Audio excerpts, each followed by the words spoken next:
but I'm ending the stream real fast, and then I'm opening it back up. It should send you guys all over to the. Perfect. Let me double check that that's linked real fast. Okay, I'm mute. Welcome to another stream. Today, this came out of nowhere. Apophatic just DM'd me. We're doing a 2v2 debate on does God exist by necessity? If you don't know, Apophatic's a very smart guy. He's about to ravage these poor people, and I feel so bad for them. But yeah, we're doing the BugLovesAll argument. Apophatic had about 10 minutes to learn the argument, but should be no problem. And yeah. All right. We all good to go? Almost. Perfect. So yeah, this should be a pretty fun stream. I'm gonna thank you everybody for joining us today for tonight's mega bloodbath debate between Mark Reid, Leophilus, Apophatic, and BugLovesAll. Tonight they're debating the topic: does God necessarily exist? BugLovesAll and Apophatic are taking the affirmative. Mark Reid and Leophilus are taking the negative. So this should be a wonderful and heated debate tonight. With the debate tonight, you'll be able to interrupt the flow or change the flow of the conversation with a super chat. $5 gets a question asked to the debaters. So it's a good way to support your favorite debaters, ask questions for clarification, that type of thing. $2 gets displayed on the screen. Good to know. We'll do an hour-long debate, but every dollar in super chats adds up to adds one additional minute, up to an additional 60 minutes. So this could go a little bit longer if people are loving the debate and they're submitting the super chats. The primary panelists. I do not have an intro for this, by the way. The affirmative is going to be doing the introduction first, and before we get started here, Cody already started out with the good luck, Leo. Thank you so much for the super chat. Oh, and with the super chats, if there is a really mean one, I do reserve the right to just not read that if if it's really bad, right? Stuff like that. But with that, everybody, are you all ready to get started here? Yep. Perfect. So I'll let BugLovesAll do their introduction first, or Apophatic, one of y'all. Who wants to go first? I'll go first. Perfect. Let me know when you're ready, and you'll have 8 minutes. Yeah. I'm ready. Can you just pull my thing so I? Sorry. Yeah. Perfect. Let me hide everyone real fast. It can be a repeat of last time, but off the dome, so. All right. Or hang on. All right. We good to go? Yep. You ready? Yep. All right. 8 minutes. All right. Hello everyone. Welcome. I appreciate y'all for all coming here. Today we're going to be debating over whether or not God exists necessarily. I'm going to predict that this is going to go down the route of attacking the PSR, the principle of sufficient reasoning. But our argument that we're representing is my argument for God's existence. It goes as follows with the premises. Premise 1, PSR teaches that every contingent being has a sufficient reason why it is and why it is as it is rather than otherwise. Now here I'm just defining as everything that exists has a sufficient reason why it is and why it is as it is rather than otherwise. And essentially every contingent being something whose existence is not necessary / could have failed to exist or could be otherwise. Every contingent being has a sufficient reason why it does exist. Premise 2, contingent reality exists. That's just saying that the contingent reality is just like the collection of all contingent beings. The same way like the animal kingdom's the collection of all animals. Premise 3, no contingent thing, including any member of that totality, can be the sufficient reason of that totality. Now, this is definitionally the case because a contingent thing is something who existence is not necessary and could have existed or could be otherwise. By definition, it depends on something outside of itself for its being. So definitionally, a contingent thing or being can't be its own sufficient reason. Otherwise, it wouldn't be contingent. Premise 4, an infinite regress of contingent sufficient reasons would itself be contingent, thus unexplained, violating PSR. The reason this is the case is essentially an infinite regress here would be going back to a prior reason that's itself also contingent to ground that thing, and you keep going back again over and over again to infinity.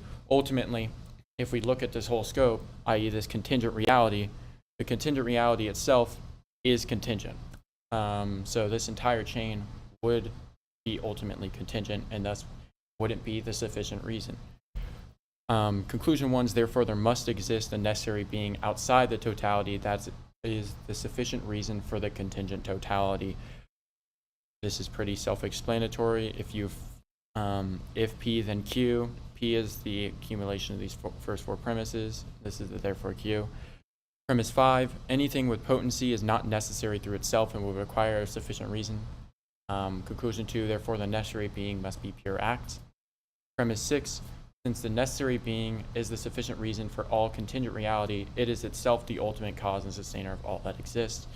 Conclusion 3 is therefore the necessary being is the ultimate cause and creator of every contingent things that exist. This is just establishing like that there has to be a necessary being that has to exist. Now, this is honestly where the argument can end, because once we get to this point, the debate's over. We showed that God exists by necessity. But to go into even further, we can go into this being specifically needing to be conscious. Premise 7, humans are conscious beings possessing intellect and will.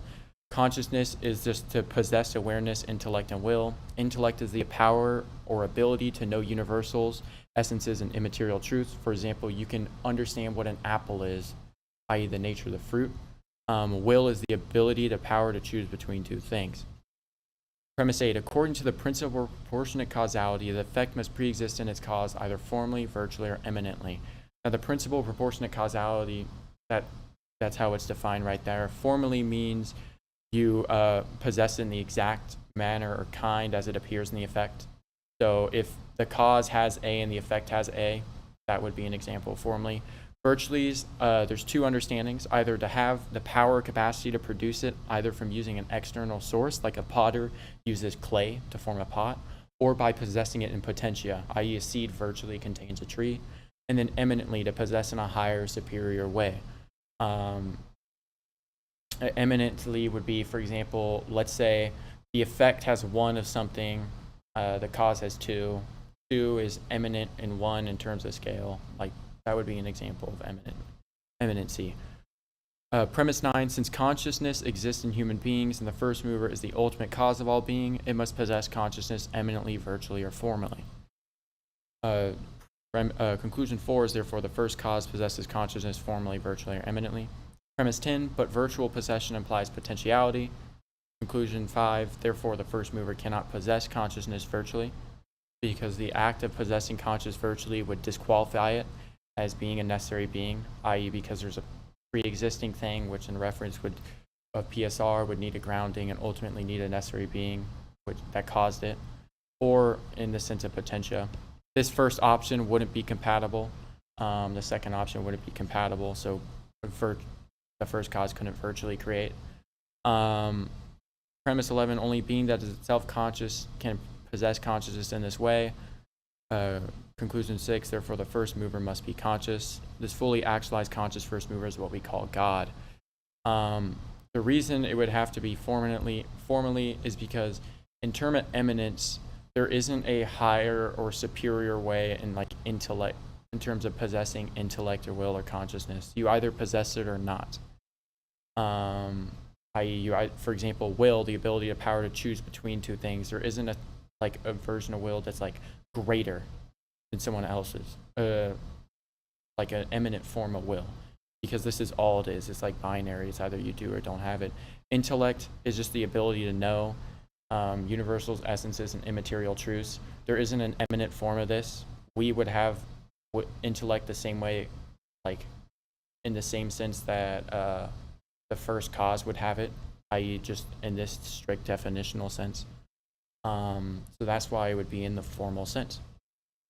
I'll concede the rest of my time. Awesome. Thank you for the opening there.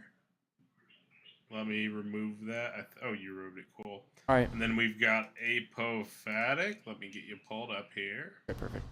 Let me know when W you're boys? ready, and you will have 8 minutes. Wait, you can't see this?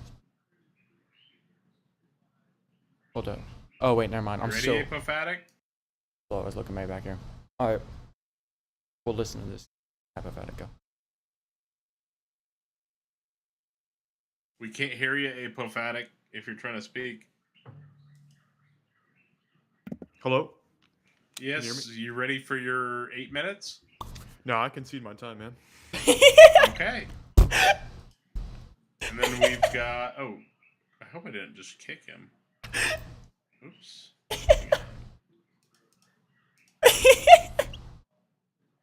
And then we've got Mark This guy's and Leo. not real. Both of y'all are up here. Who wants to go first? Instantly concedes it. We're just on the I same can go wavelength. first if you want, Leo. Perfect. Yeah, that's all good. Sorry, I was just walking back from the bathroom. I thought we Okay. had another opposing introduction that I had. Let me know. Yeah, no worries, no worries. Let me know when you're ready, and you'll You have 8 didn't minutes. listen to their introduction? Okay. Oh no, I listened. Thanks. So I want to say thanks to Breakfast Taco. Oh, okay. You just peed over it. Okay, gotcha. Anyways, Thanks to Breakfast Taco, Bloodbath debate. That's my trash talk for the Thanks day. to Leo for partnering up, and to my opponents for having Mega agreeing Bloodbath. to this debate. I'm sorry, Mega Bloodbath debates. So for my position is obviously that not only a god does not exist necessarily, but does not actually exist at all. Now, as a positive claim something to exist, it would be a burden for the theist to demonstrate. And I'll be presenting a few arguments as to why I believe a god does not exist, even though really the burden is on them to show that it does. Firstly, I want to talk about what a god is and what it means to be a god. Now, there's some different opinions or definitions, but I think the definition of God comes with a lot of baggage. The concept of gods has been defined and redefined from the start of simple animism, or attributing spirits to natural forces, to polytheism, and then into monotheism with different definitions. I want to be very clear that simply labeling something by the way, this is how we mundane define as God. God and then trying to define it into existence is not actually addressing the core concept of a god. So I would usually define a god generally as any transcendent agent or being with will and sufficient power to violate or alter the physical laws of nature, usually associated with or being the source of divinity, sacredness, or sanctity. Now, this definition would need all those categories met: the will, sufficient power, and some kind of divinity. As a necessary being or something that's not contingent on anything else, a lot more has to be added. Now we can explain necessary as could not fail to exist, while contingent things could have failed to exist. Usually a god that exists necessarily has everything else that exists contingent on that god, making a massive burden of proof for our interlocutors to show that not only does a god exist, but everything is in fact contingent on this god. A god could exist and also be have will and power, but they've got to show that everything actually is contingent on this god. Now, I want to put across a few arguments why this god doesn't exist. The firstly is the lack of evidence. Now, you can make arguments about a god, but I feel that evidence is really what you're looking for when trying to prove something. There is literally no evidence to suggest such a god exists, and a lot of reasons why one doesn't. The first one is an immaterial mind. So this is a inductive argument. It's based upon what we see around us every day. We have examples of trillions of minds, all with some physical substrate to them. So some kind of brain, something that provides them with a physical medium in which to provide a mind. We have zero examples of a mind without any kind of physical substrate. Now, I'm not saying it's impossible that such a thing exists, but I think the burden for me to believe That's that just such like a a thing gods of the exists gaps, but depends on them mind. showing that such a thing could possibly exist when we have so many examples to the counter. It's like saying, I know that children are born because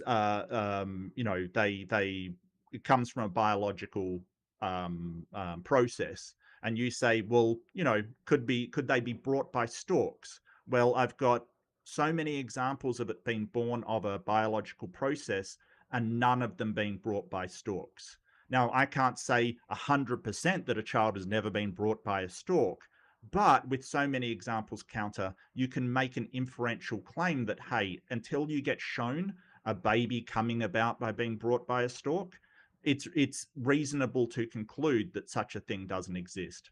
And thirdly, it really depends on the attributes of the god, because a lot, as I said, gods come with a lot of baggage. A lot of the claims are contradictory or do not make sense. There's the problem of evil, problem of omnipotence, and there's a lot of problems. But in order to engage with this, I'll really have to get more into the nuts and bolts of what the god is.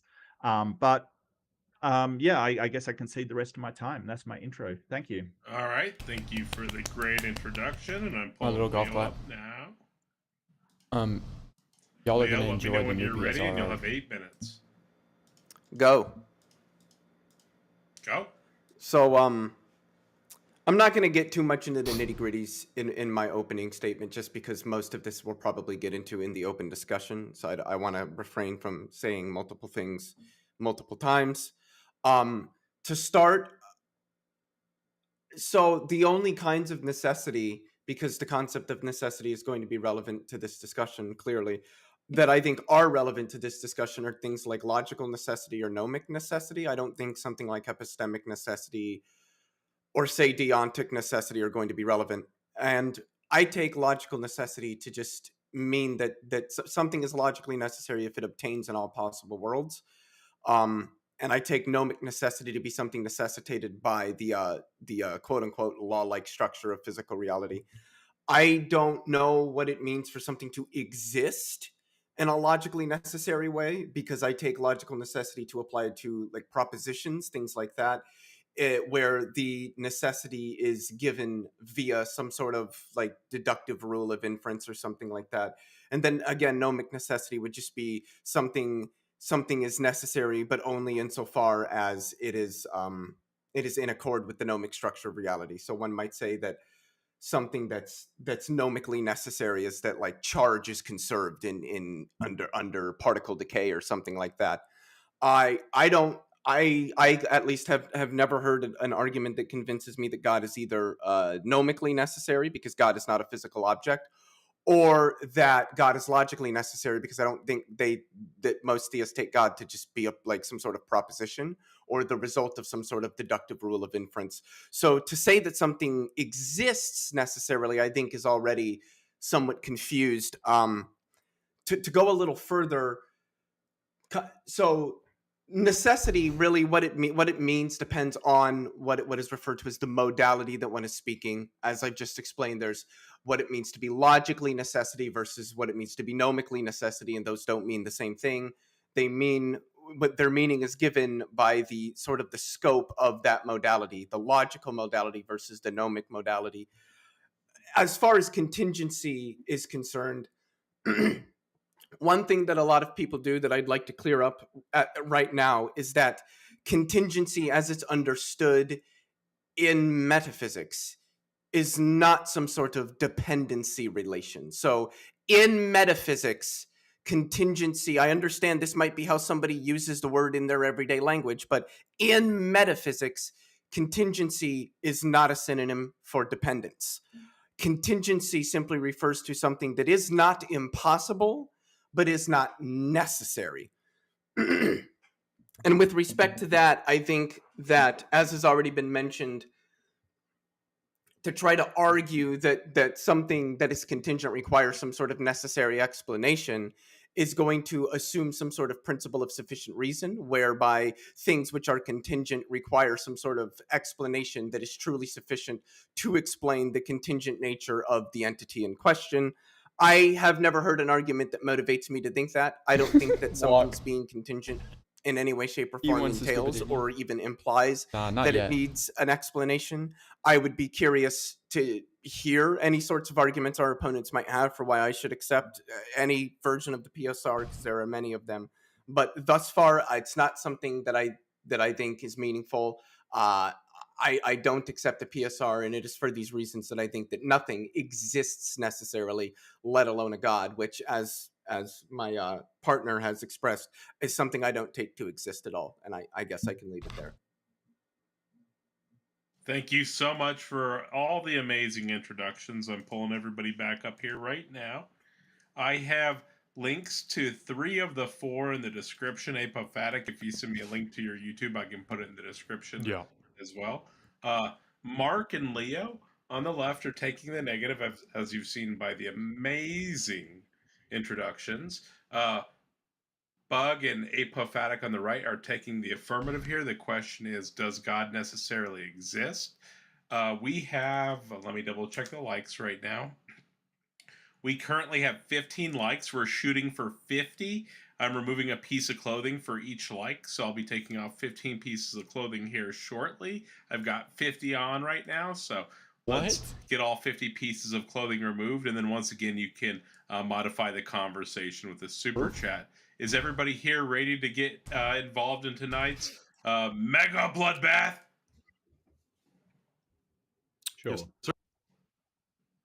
Mega bloodbath engaged. You have an hour. All right, Mark, Reid. I'd like to start. Can I call you Mark? Is that fine? Yeah, of course. Yeah, go for it. Yeah, I'm sure you can call me Apo or Apophatic. Okay, so I wanted you to clarify some things in your opening statement, right? Just a little bit. The first thing is you raised 2 arguments in the beginning. Why God does not exist, right? That's what you claimed. The first argument was by lack of evidence, an inductive argument that you raised. And I just want to repeat what you said, so I'm not Do you like the profile pictures? Straw manning you. Essentially, an inductive argument for why an immaterial mind would probably not exist, right? Or a disembodied mind. Okay, great. So it's an epistemic reason. Okay, and then the second reasons you gave for why God doesn't exist would be the problem of evil and the problem of omnipotence, those kind of philosophical problems, right? Well, it depends what kind of God that you're defending, because of course something like a deist God wouldn't have a problem with the problem of evil because it doesn't. Right, like an omnibenevolent God would obviously fall under scrutiny. Yeah, right? a tri-omni God definitely would. So if it's omnipotent, omniscient, and omnibenevolent, then yes, absolutely. Of course, I would hold to like more of a classical theistic God, so that would be something to possibly engage with later. The first argument, though, I mean, I would just want to ask, what do you mean by evidence? Facts positively concordant with something to be true. All right, let me write that down. Okay, positively, and I guess exclusively concordant, so things that point to one answer in particular. Okay, of course. So the proposition, though, is that God does not exist necessarily, right? And your justification for that proposition is going to be an inductive argument, right? Yes. Okay, so I really the proposition God does not exist is not justified by observing some things, right? If you're saying that when you make a positive statement like X is not the case, this is going to be in all possible worlds, right? Because you're assuming that it's if it's a being that exists in all possible worlds or is defined that way, then you're saying across all possible worlds this being wouldn't exist. That's what the question is not whether God does not exist necessarily. The question is whether God does exist necessarily, i.e. in all possible worlds. So if we observe a world where he does not exist, then he does not exist necessarily. Well, I know you're saying that, but you're making an argument that God does not exist in all possible worlds by observing some things. No, I'm not. I'm making the argument that God does not exist in all possible worlds. Yes, God does not exist in all possible worlds. You're making that argument. Yes. So if in one possible world he does not exist, then I've answered the question of the debate. Well, I mean, your argument, though, right, is that you're observing some things. This is a shifting of the burden of proof. This is what this is. What? Because the question is that God exists necessarily, or God exists in all possible worlds. My position does not have to be, I can prove that God does not exist in every single possible world. That's what you started. All I have that to was your opening prove, statement. all I have to prove is that God does not exist in any possible world. Any. Yeah, I would agree with that. But Right. okay, but the issue that I have with that is you are making a universal claim here, and you're not realizing that you are. What's Right. my universal claim? Okay, so you're saying God does not exist, and your justification for that is by an inductive claim. Now, I don't take inductive arguments pretty seriously. I think they're quite poor. I would take more of a deductive argument where there's a conclusion that follows from premises a little bit more seriously. But your argument is simply that we observe that majority of minds are material. And Majority or Yeah. exclusively for every single one that we've ever found? that we've ever found. By found, do you mean Because something when you like say seeing, majority, when you say majority, it suggests there's a minority that we're aware of that are immaterial. Oh, sorry, And guys. that's No, not it what suggests I'm there's a saying. minority that's possible. I didn't mean to. Like you can. The point is that like have y'all listen when to you Todd. make an inductive claim, when we say that there are, it's talking about what could be the case. Sure. Okay, so precisely that's what I'm saying. When you say that all minds or majority, well, I try to qualify with majority, is I don't because wanna there's talk still over room them. of Yeah, possibility I for an wouldn't say immaterial that. mind. This is the art. I wouldn't There's say not a- that. I'm I gonna would run say on 100% Leophilus. of minds we are aware of that we have confirmed to be real, agreed on by everybody in the world, because everybody in the world agrees that, hey, humans have minds, animals have minds, all kinds of things have minds. All of them have physical substrate. Right, but saying that majority of minds, the Mhm. the point that I'm trying to prove here is that whenever you say, well, we observe that every single mind that we find Yes. is material, Yes. right? Every single Yes. one, 100%. Okay. Mhm. Yeah, when I say that majority of minds are material, I'm not implying that there are some minds that we may have observed that are immaterial. I'm implying that there may be a possibility that there are immaterial minds. Okay. That's So what- show the immaterial mind. But Okay. Mark's statement where that is all it? minds observed thus far are material doesn't rule out the possibility that there could be immaterial not an- minds. that's- We just that- haven't seen one yet. Well, of Right. course, it doesn't rule out the possibility. The point is that you're making an inductive claim based upon a limited scope of observation. You're Sure. saying that we have not observed. Sure. Yeah, so I don't know how That's that what gets us induction to. is. I'm aware. I'm saying I don't know how that can get you to the conclusion, well, God does not exist or an immaterial mind can't exist, right? Because obviously, I never said that immaterial mind cannot exist. I'm saying that you're Okay. making the claim that an immaterial mind exists. yeah. Red and I'm herring. asking you to demonstrate that What is that this guy talking immaterial about? mind does in fact exist. Because without it, all you've got is a baseless claim. Yeah, so like what criteria would you take for me to demonstrate it? Would it be an inductive case based off of our observation? Or would it be something like a Well, logical I don't deduction? know. I don't know what evidence you've got.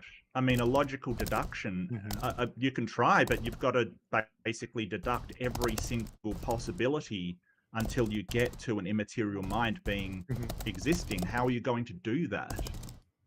Sure. Well, yeah, a but remember logical the case proposition for is one. God does not exist. That's what you stated at the beginning. You said, well, I believe that God does not exist Yeah. necessarily, and your first Yeah. argument was an inductive argument. No. I said that I believe that God does not exist. And you're saying that he exists necessarily, Yes, I am. that he I exists in all understand. possible worlds. Yes, Yes. that would be contradictory to reject the proposition that God So exists. is it possible that a God does not exist? No. So there's Why What not? would absolutely what not. kind of contradiction are we talking about? Like a logical contradiction? Yeah, P and not P would follow. What would the P and not P be? In believing that God does not exist. Yeah, what's God does not exist entails a contradiction. actually curious What is that for him. contradiction? You wouldn't be able to provide the sufficient reason for contingent things or the set of all contingent things. Why would you need to do that? Why would you need to do that? Yeah, Well, Leophilus, you reject the PSR, right? Leophilus. Yes, I do. Leophilus, Most forgive me for metaphysicians do. mispronouncing your name. All right, so you reject. You can just the- call me the Leo, PS by the way. Just I call you that's Leo. probably- All right, Leo. yeah. So you reject that that proposition that the PSR or the Yes. axiom. Okay. Yeah. Because it's very hard to tell whether acausal things actually do occur. Like, for instance, the radiometric decay of particles. Like, we can't really figure out any cause, so we believe it's acausal. Not the rate of it, but which atoms actually decay. So we don't know if there is acausal things or not. But you're sort of saying, hey, there definitely is no acausal effects in our world, and to me, that's another baseless claim. That you haven't actually shown there to be zero acausal effects. You're just assuming that is so. All right. So the debate will hinge upon proving the PSR. That's all I wanted to get out of Leo here. Give me 1 minute. Okay, well, we'll talk about something else, and maybe we'll ask you about things, because Can I just provide some quick clarification? Yeah, sure, Leo. Just to clarify, contingency doesn't entail causality. What the argument that's generally given is that it entails explanation. So somebody could technically hold to a PSR even though they believe that there were acausal processes in physical reality. Okay. They might not be causal, but they would still be explained in some other non-causal way. I'm not necessarily saying that either of our opponents has that view, just that is a view that one can take. I'm not sure that's coherent. I'd maybe disagree with you on that, Leo, but I mean, they can take that view. I just don't think that would be coherent, really.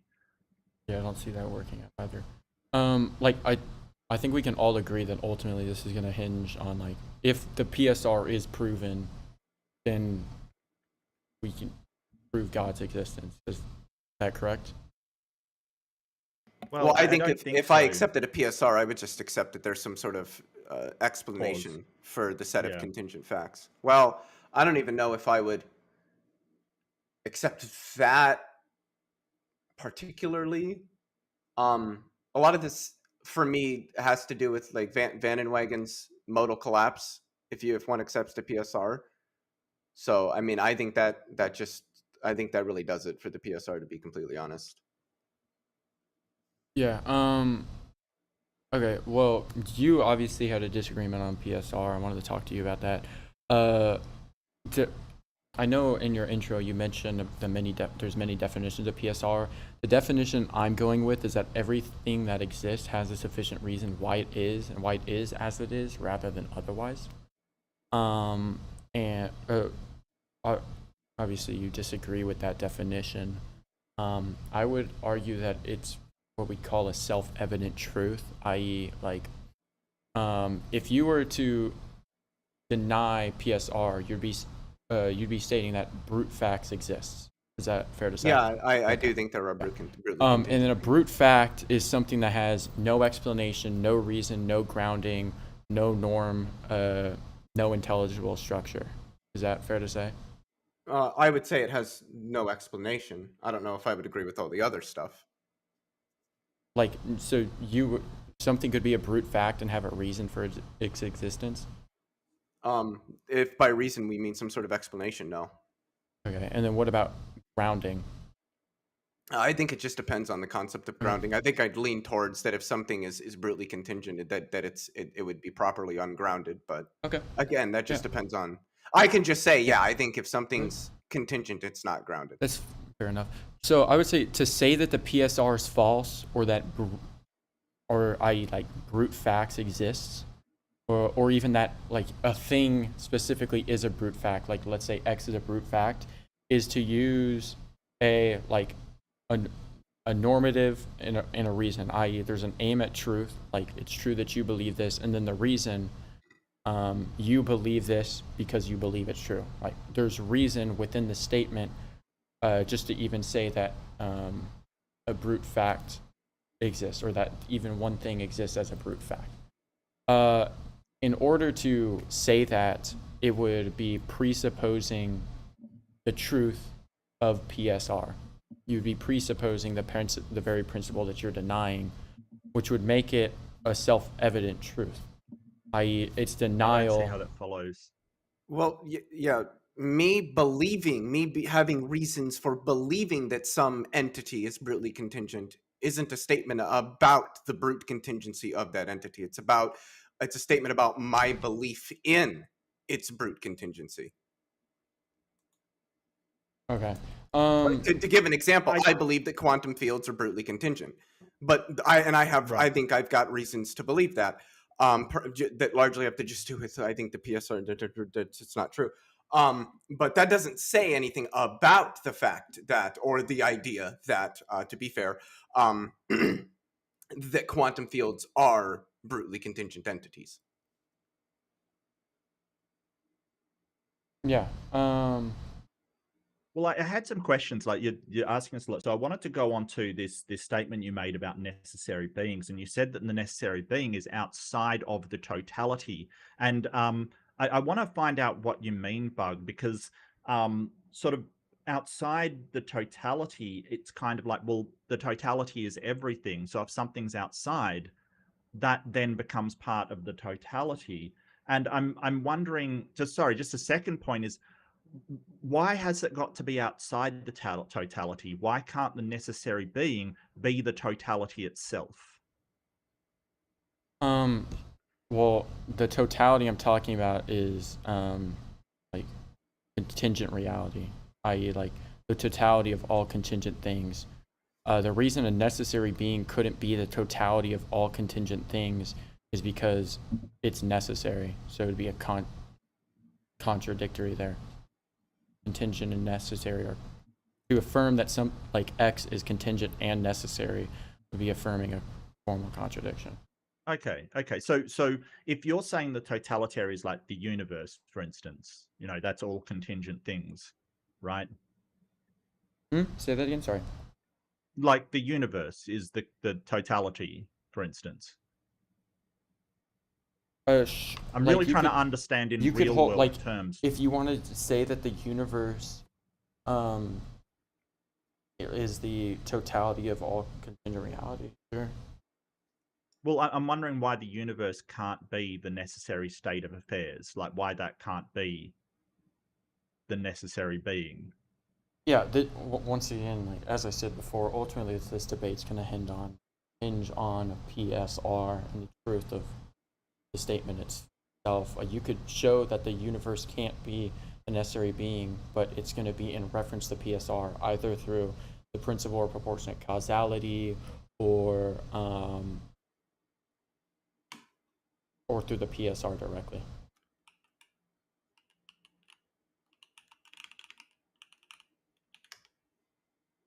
Okay. Another question that I had is, like, you sort of said that you hinged will on being able to recognize certain things. Like you gave the example of an apple, if you remember, that it can recognize an apple. We do have examples. I'm not sure I would assign an agent, which I would consider a god to be an agent, to just be able to recognize things.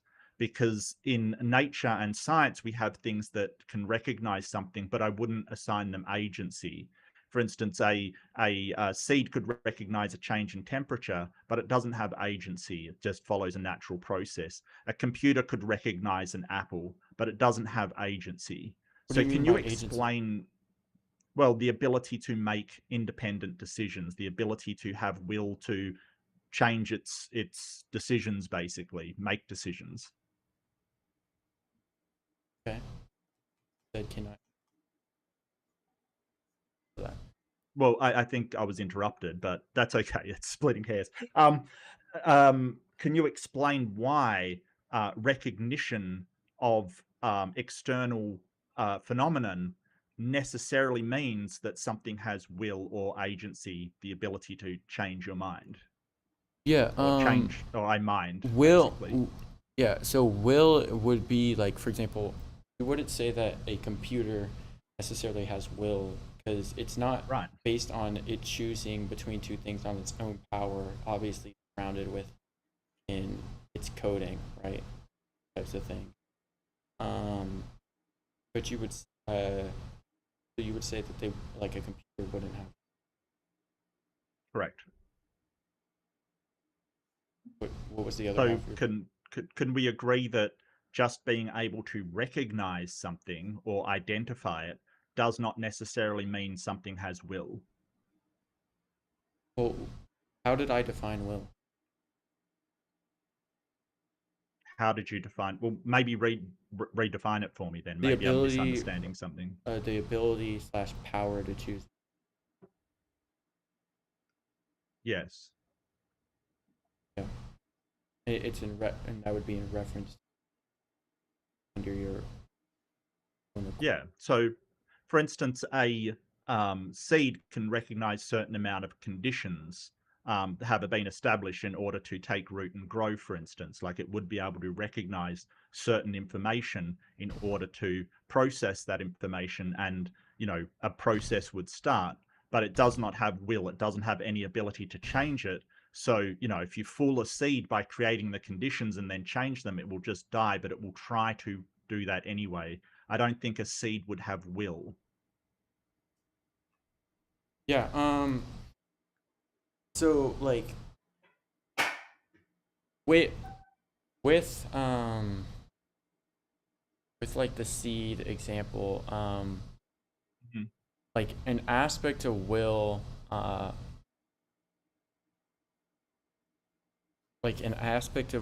especially within like Aristotelian metaphysics, would be possessing intellect as well. Like i.e. like it would be the power for a rational being to pursue what the intellect presents as good, or what the in reference to also just being able to power to choose between two things.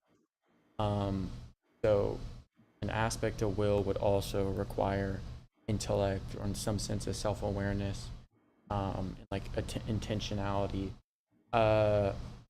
Something like a seed wouldn't do those things because, like, for example, a seed doesn't weigh good, like the goodness of things, or like it's in reference. A seed does things because like growing and those types of things via like its biological programming and like external stimuli. It's not its own deliberate, intentional action. You don't understand what I'm saying? In the same way that it is for, like, for example, human. Yes. Are we getting at this idea agree. that why think this, if we grant that there's some sort of necessary explanation for the set of contingent facts, like why think it's an agent? Is that what we're getting at here? Yeah. That's what I'm getting at anyway. I don't think even if there is a necessary cause, I don't think that it has been established that that is in fact an agent. I think that that's the weakest part of that argument that I saw.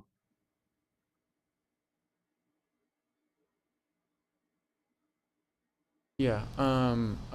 Within what you just said, Leophilus, are you, if you're granting something that's necessary, I'm assuming you're still rejecting PSR? Yes, of course. Okay. Then, I mean, ultimately, like, how would you know that there even is an explanation to begin with? If things can be brute facts, right? Then how would you even know that there was a necessary being? How would you even be able to make the claim that PSR is false? How would you be able to say that, for example, like, the scientific method itself would be irrational? The idea that, like, having explanatory processes behind these things would also be ultimately irrational as well. Thinking that there are brute contingencies doesn't mean you can't have explanations for anything.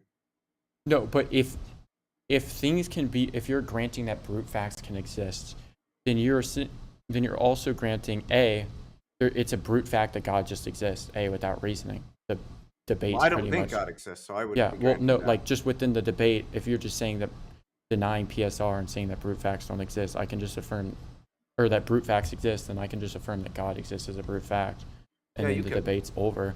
But at that point, you would be conceding debate, because if God is brutally contingent, then God is not necessary. Well, you could also. I mean, it is a move you can do, but it would be conceding the debate.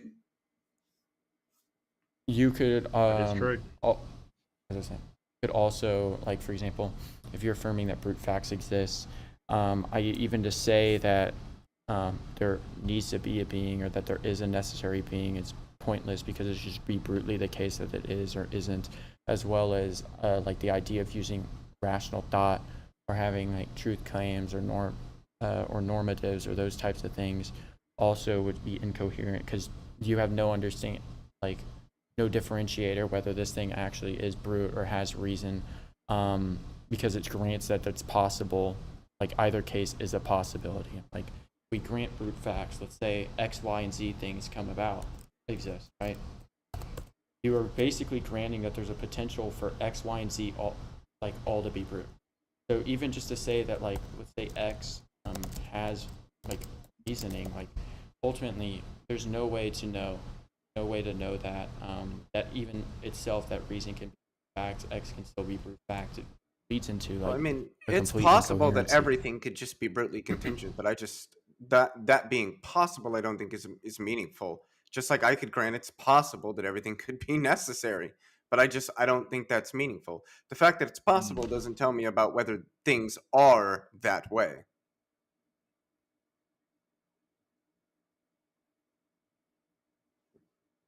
Okay.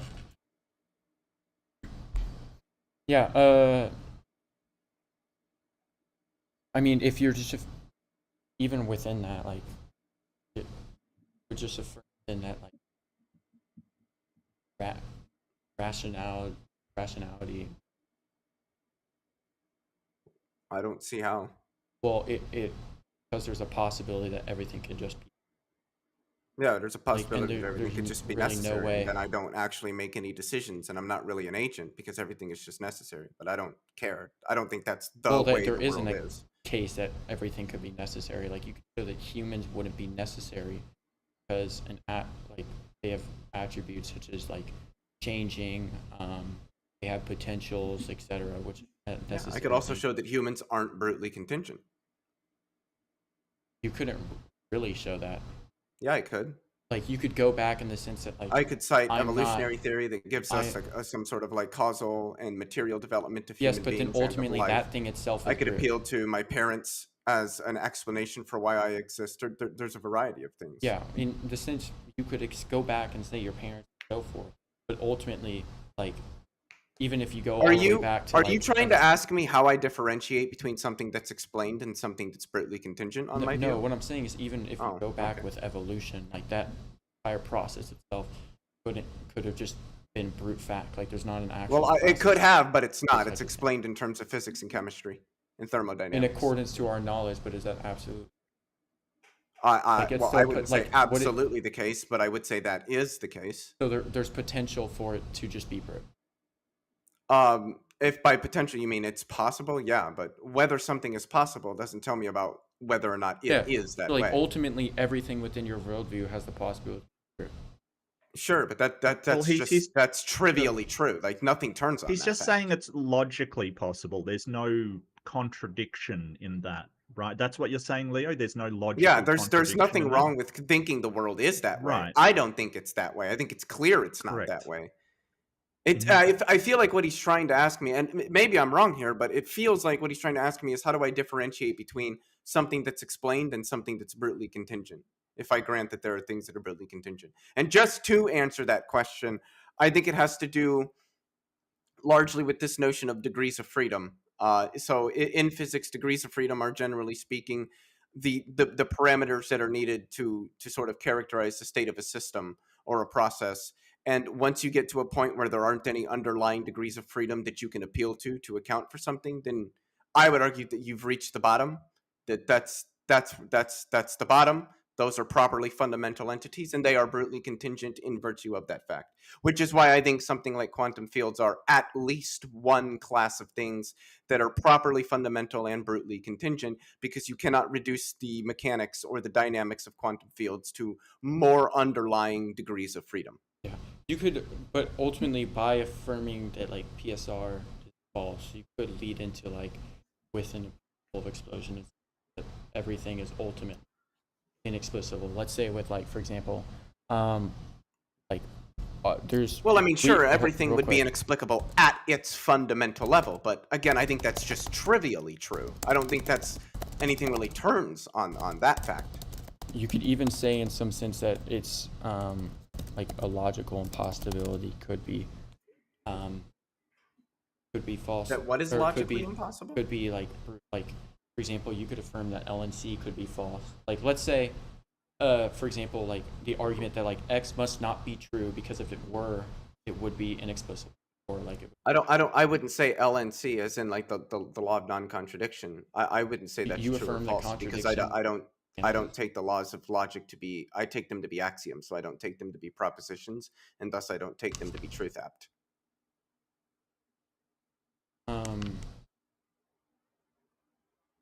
I know Apophatic has.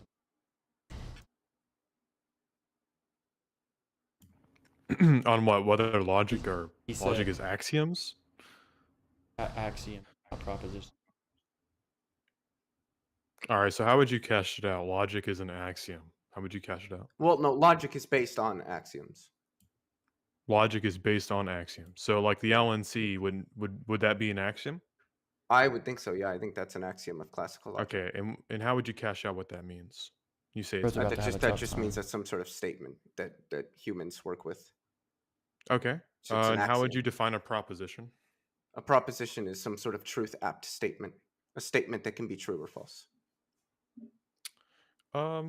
Yeah, I can agree with that. All right. So, I would say a proposition is a primary truth bearer. So when you say something like logic is an axiom, or for example, the LNC is an axiom, but it's not a proposition, that's kind of I don't know how that would make sense, right? Because if an axiom is just a statement, and a proposition is, in your view, a statement which can be true or false, then it would fall under that definition, right? As a proposition. I don't think so. How would it not fall under that definition as a? The same way there's lots of statements that don't fall under that definition. If I said, what time is it? That's not true or false. Questions aren't truth apt. I would say that but they're still statements. I would say axioms are like questions are statements that are not truth apt. Are axioms reducible to sentences? Are axioms reducible to? I mean, I think axioms are probably in some sense a sentence. Okay. At least in some formal language, I think they would be some form of sentence. So would the LNC be prior to language or posterior to it? Are sentences prior to language? No, that's not what I'm saying. No, You is can the set- LNC prior to language? Or is Yeah, the the LNC. LNC Yeah. prior? I said the I LNC. think Is it that prior or depends on what we posterior mean to by language. But largely, I would say Sentence structures? How about that? no. I Symbols, don't I think so. I don't think it would be. I think that the laws of logic, including the LNC, are kind of models of how physical reality behaves. And I think that the way that we've described it is an axiom, but we're trying to describe something in the real world, much like mathematics is axiomatic, but we're trying to I'll define describe their something terms in for the real them. world. For those All watching. right, yeah. So you're attempting to describe something that is in the real world. Now, would you say it's a material thing? Yes. What is it? What, that something cannot be itself and not itself Yeah, at the the same time? LNC. If you're saying it's a material thing, what material thing is it? Yes, so something cannot be itself and something not itself at the same time. Yeah, I'm saying what is that? You're saying it's a material thing that exists. I'm saying point to the material thing to which it corresponds to. Well, any material thing, like my pen cannot exist and not exist at the same time. Yeah, I understand the principle, but the principle is not identical to your pen. The principle or standard Correct. for the LNC is not your pen. It's not reducible to any kind of matter. I'm saying, well, if you're claiming it's I matter, didn't say it would be. Yeah, you did. Like, said do you it's understand material. do you understand a model is not matter? Okay, a model is not matter. Yes, it's like saying, well, the map can't be reduced to the hills that you're describing. Well, okay. The issue that you're not understanding is when you say the LNC is made up of matter, it's material. That's what you I claim. never said that. You did say that. I asked if the LNC I was never said material, that. and you said yes. No, I said it's describing some physical property. Is it itself material? The description. The description, no, descriptions are never physical. They're never physical. Can you point me to a physical When I describe description? something, is that reducible to the physical breath that comes out of my mouth? Or do you believe in immaterial concepts or it ideas that we depends have? on how you're describing it, really. Do you believe that when we are describing reality, is that through immaterial concepts in our mind? Yeah, to our mind, sure. So, okay. But Is it our still mind made up reduces of to the matter? physical, right? Wait. Hold on now. Yeah. Is our mind material or immaterial? Well, it's material. How can immaterial concepts correspond to a material mind or exist within a material mind? Because it's an abstraction. So you're saying an immaterial concept or idea An can exist abstraction. within the confines of something material? I never said that. You just did. You literally said No. So that, when I'm describing something, like Technically I'm within their basically worldview, going, that makes okay, well, I sense. see my water bottle over It there, could just right? be the case. And then I'm turning to you and I'm describing it. I have an abstraction of that water bottle in my mind. It is not the real water bottle, right? Like it is not the thing itself. And Well, I may not have the model in my mind as having all of the chips or dents on it or whatever. It may just be an approximation. And that's what I'm saying. We're making an abstraction to describe something in the real world. Yeah, is the abstraction or the phantasm in your mind material or immaterial? Can I finish? Oh, I get what you're saying. Is the Well, phantasm... maybe the audience doesn't, so I'm going to explain it for them because you're just interrupting me. So it does not mean that that thing actually exists that is in my mind. It is an abstraction, right? Yeah, of course. You have a phantasm of an object. Is the abstraction By the way, in my worldview, no. I don't believe that mind is matter. So no, I wouldn't believe that. When I abstract something that is within my intellect, which is immaterial in my worldview. So I believe that there can be immaterial abstractions that your mind interacts with. Now, if you think that abstractions are immaterial, well, the issue I'm going to have now is how can that subsist within a mind? It's just an abstraction. It's the that same that as if does I not talk answer my about question. Saying a it just is an computer abstraction doesn't answer my question, does it? Yeah, I think my he's question asking was, about how the does ontology. How does of an immaterial abstractions. abstraction subsist within a material mind? Do you believe the Well, mind is it does material? not Do you believe it's matter? exist ontologically. It doesn't have positive existence? I mean, I don't think so. I'm a nominalist about abstracting Well, of course, myself. yeah, of course you would say abstractions don't. Well, you could say abstractions have positive existence and be a nominalist. That's not mutually exclusive. I don't think so. I think that's what nominalism is, an abstractor or not Well, real. I think it has Nominalism is conceptual that existence. universals in reality are reducible to particulars, right? But apart from no, reality, maybe in the mind it nominalism can is the idea that abstractions do not exist. Abstractor are not real. Okay. Well, I simply feel like no. we've It's gone simply that off topic for a little bit now, and it's kind of letting it roll. But remember, the topic is: does God exist necessarily? Let's No. try to make sure to pull our statements back into that. All right, so we'll get away from the idea that immaterial abstractions can exist within the Apophatic. mind. Quick question. I never said that. Would you affirm that with denying PSR, like, okay, real quick, Leophilus or Leophilus, do you affirm that there can't be contradictions? I think that I agree with classical logic for the most part. Okay. Apophatic. Yeah. What are your thoughts on rejecting PSR and then affirming that LNC is true and that there can't be contradictions? Well, I think that rejecting the PSR leads to a performative contradiction, at the very least.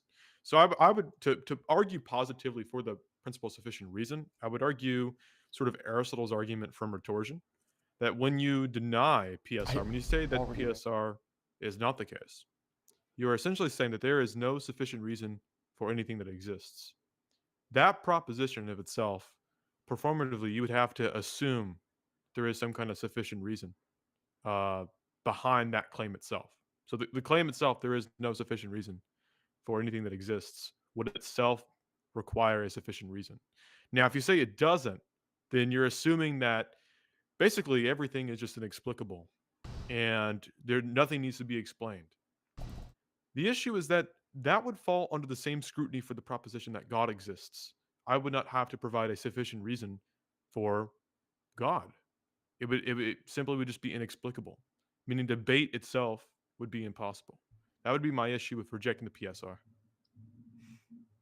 Well, yeah, you can have a sufficient reason for the claim. That doesn't tell you anything about the object of the claim. Well, it's saying that in order for your claim to be valid, it must require sufficient reason, right? That's the Sure. principle that you're rejecting.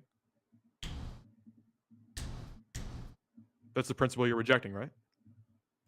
Rejecting the PSR doesn't mean that all things are unexplained. Yeah, it's saying that there is. So PSR is simply the idea that everything has a sufficient reason. Yeah, Right. Correct. and rejecting it is And not the just- statement that nothing has a sufficient Right. reason, just that not everything does. Not everything So does. Mhm. Yeah, I feel like Apophatic, Apophatic, this is the same it allows- And problem so the as claim that not everything remember- has a sufficient remember, reason Leo. has a sufficient reason. It's one of the remember- things that does happen to have a sufficient Remember, reason. Leo, but that means that everything can fall under that category of possibly being inexplicable. Yeah, So, but again, if you're granting that saying it's some possible that things- something can be inexplicable is know not the statement that doesn't it grant it is does, yeah. inexplicable. when you I've say already been some over things this. some things can be explicable and other things can be inexplicable. That is Mhm. the core idea of like rejecting PSR. I'm not saying that you're saying everything is inexplicable. I mentioned that earlier as an example for why I would see that statement would be wrong. Now, if you're saying that some things are explicable and other things are inexplicable, I mean, I would like to understand the criteria for how you can decipher whether something can be inexplicable or I explicable. explained that, whether or not it can be reduced to underlying degrees of freedom. Whether or not it can be reduced to underlying degrees of freedom. Degrees of That's freedom, correct. what is that even going to mean? Like I said earlier, degrees of freedom. Yeah. I used the term Yeah, so sorry, Bug was as it is debating in you and I was... as it is in physics, where the degrees of freedom are just the parameters needed to characterize the state of a system. So if you can give the mechanics of some system or the dynamics of some system without having to refer to more underlying degrees of freedom, or Okay. if you just outright can't find there just aren't more underlying degrees of freedom, then I would argue that is something that is brutally contingent. Not If only you just brutally can't- contingent, if you but just properly can't find it. fundamental. But I mean, what is the standard of if you just can't find it? Well, it's not just that you can't find it; it's that there are none. Okay, Doesn't there are exist. none. Yeah. Okay, so I could literally say the proposition that God exists, that's just inexplicable. I don't need a sufficient reason to justify that.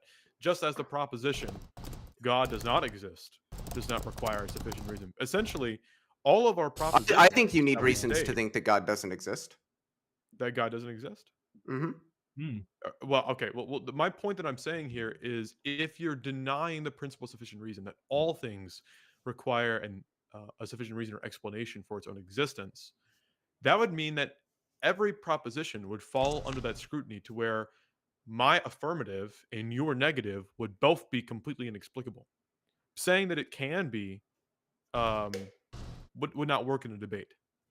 Just that it can be. My point is that your affirmative that God does not necessarily exist, or not affirmative, yeah, negative. My affirmative that God does necessarily exist would both be equally inexplicable. We wouldn't be able to get to whether... Not if I don't consider that one of the things that's inexplicable. All right, exactly. That's the problem. Your consideration is what degree of freedom it's under, which is, I mean, what kind of metric is that? Like what kind of what kind of justification or basis does that metric have? What is a sufficient reason for that metric itself? What is the sufficient? I think it works. You think it works? Mm-hmm. Okay. If I I mean, it seems to. I can describe. Why does like. not exist necessarily? I think it works. I think it works, guys. Yeah, you could say that, okay. but I You mean, can that's make not. that claim, This sure. is just a shitty argument. Sure. Well- Just like I made that claim. Well, technically, within their worldview, that is true. Like, within your worldview, it actually doesn't make sense how, you couldn't even prove the LNC. It actually doesn't even make sense why you affirm it, because contradictions could exist. I just take it as an axiom. Well, yeah, the reason the contradiction can exist is just cause, or just as brute It's fact. just there's no goes, bro. reason. It just works, bud. It also It the just same works. way even having a debate is literally impossible, because either position can just affirm the right just cause, or because I said so, or whatever, because logic's completely thrown out the window. If They you deny could do this. that. Then they'd Yeah. just be Bug. like Well, that's- sacrificing any meaningful. Yeah, Bug. but that's debate. literally what you just did. So did Do you you know- sacrifice? do any No, you it's know- not. debate? I didn't just do Bug, that. You Bug, just do you did because know, Bug, No, I Bug, didn't. do you know in quantum physics we can't use classical logic for that? We have quantum logic. We literally cannot apply the things that you are talking about on a quantum level. right? We have to throw it out. Now, does that mean that the classical laws of logic are contradicted? We don't know. We don't know, right? Like, we just don't know. But there is a different system of logic for quantum. It's called quantum logic. There are logicians who don't accept classical Mark, logic. I'd appreciate if you didn't use logic here because I think that's incompatible with the rejection of PSR. Why would that be incompatible with rejection of PSR? Yeah, I don't get it. Within logic, like if you deny PSR, you're holding to brute facts, just being like things can exist for no reason or just cause. But what law of logic? Those types of things that completely you could throw out logic itself. You could say that this thing's a contradiction just cause, or like even that you're like right now. Bug, you can't prove the laws of logic. Use logic anymore. You can't prove the laws of logic. I don't think laws of logic are things that are proven. They're axioms. Yeah. Okay, define axiom? Would you affirm that axiom is a proposition you choose to accept as a foundational? You still haven't told me what law of logic I'm violating by that. Well, the laws of logic don't matter since you reject. They don't matter. Yes, within your worldview, they don't matter. Like, for example, hold up, Mark. Guys, everybody calm down. Guys, everybody calm down for a second. Wow. And while we calm everybody down, we'll do a quick intermission. I think we're all pretty calm. Make sure everybody slams that like button. We're at 25 likes. We have 24 more to go. I'm removing a piece of clothing for each like. Also, if you have any questions for the debaters, dude, what is this send in a interruption? super chat. We were and actually also getting add an somewhere. additional minute to the debate for each super chat. We have 4 out of 60 minutes used up or available right now. So you guys have 56 minutes that you guys can buy for the show. All right. Yeah. So the reason the laws of logic don't matter in this scenario is because I can just say that they're false just cause, or that I can contradict them. You could do that, but that would just be unreasonable. Yeah. So are you affirming that brute facts in this scenario are unreasonable? No. I still don't understand how brute. You just okay. Wait. You just said this is unreasonable, and then I just for them, but they're not unreasonable in the everyday sense of the term, or something is like illogical or something of that sort. So is it unreasonable in this sense? In what sense? In the sense that I'm right now in saying that like you could just affirm like something sort of like illogical or irrational or something like that. That like laws of logic can be violated just cause. Like that's not unreasonable. That the laws of logic can be violated just because. Yeah, well, that's I don't even know what's being claimed there. I don't think. Like for example, this is a contradiction and can violate LNC just cause. Well, I don't. Or like, there's no reason it just can. What is it that like, is that unreasonable? LNC? And in virtue of what does it violate the LNC? Like for example, this ball, in the same time and same respect, can both be read and not be read. Well, then it wouldn't be read, and it wouldn't be not read. You can just say that this contradiction, this ball can both be read and not read in the same time and same respect, just cause. I wouldn't say that. I mean, yeah, you could say that. Like, I just take that to be but illogical. would you take that as being unreasonable? Yeah, it's illogical. Why would you start affirming? So then, brute facts contradictions? in that specific context are unreasonable. Well, I don't think again, we're going to this. If you reject the PSR, then everything can be a brute fact. That's not the claim. That does not follow. Okay, I would say that everything has the. You already affirmed that everything has the possibility to be a brute fact. Yeah, and again, I've specified now for the third or fourth time that something X being possible doesn't say anything about whether X is.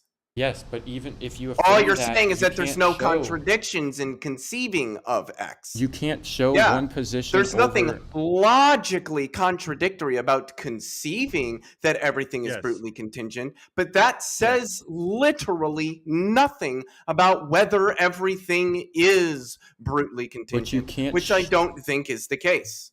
You can't show one position over another at that point. I'm going to try to clarify, right? Like I understood what he said. You don't need to clarify. The problem is that it is possible that I could be elsewhere doing something right now, but I'm not, and I don't believe that I'm not. You used yours of saying, hey, just because you believe it's possible you're somewhere else, you're conceding that you're somewhere else. No. No, what I'm saying is that within that, given the fact that it's possible that these things, that everything can be a brute fact, you can't show that like one case like this thing is or isn't a brute fact over this thing being a brute fact, because you can just affirm that it is or isn't. Well, somebody like, there is could, no but reason. that doesn't mean that Okay, it is. like could you give me an example of something that you could show as a brute fact isn't a brute fact? Well, Leo Over brought being Isn't up a brute fact? that is not. evolution shows that humans aren't brute facts, right? That's just wrong. So evolution shows that humans aren't brute facts. Leo brought up that example. What do you mean? Do you just not wrong. believe in evolution, or No, like, electrons aren't brute facts. That's wrong just because like evolution doesn't show it. Electrons aren't brute facts. There are reasons why there are electrons. No, electrons are brute facts. No, they're In not. real Not in my view. fast, JL Warren or Bridge of Divide says Apophatic and Bug Got Nothing are already crashing out. They've got no rebuttal and already conceded. Thank you for the super chat. The point is that You're wrong, there is JL. no They're just rebuttal. work. There is ultimately no rebuttal. Like I'm curious, logic Bug, between on either your position. view, You can electrons just are brutally contingent entities? No, like what I'm saying is within this scenario, you can't like show that something isn't a brute fact. Yeah, I can. Electrons aren't brute facts because I can give a reason why there Okay, are electrons. what's the because reasoning? There are resonant perturbations in the electron field, which is what electrons But are. there's no. I there's can no take an electron and electrons I can explain it in terms of more underlying degrees of freedom, namely the dynamics of the electron field. And then But I someone, can't take the dynamics of the electron field and reduce that to more underlying degrees of freedom. So the electron field is brutally contingent, but electrons are not. someone can just affirm that electrons don't exist, violating a law of Sure, they could do non-contradiction. that. There are lots No, of people that are yeah, some sort of no. idealist. What does that have to do You with can affirm that anything? electrons they don't could- exist, violating the say- law of I could affirm that the non-contradiction. universe was and then you shat can out by a affirm- magical unicorn. can Like, there's a affirm- lot of things I could affirm. And then the law of non-contradiction can just, there can be contradictions just because. That's the point. There You are can't people that think there yeah, are so that's the contradictions. point. Graham That's Priest the point is one I'm of making. them. You can't show that What does something that isn't what a brute turns fact. on that fact? The point is you can't show that something isn't a brute fact.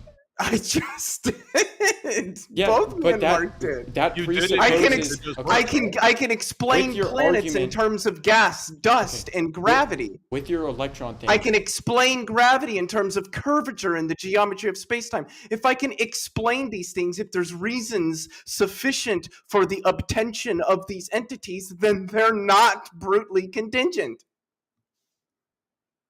Unless we just disagree about what it means to be brutally contingent, which I don't think that we do.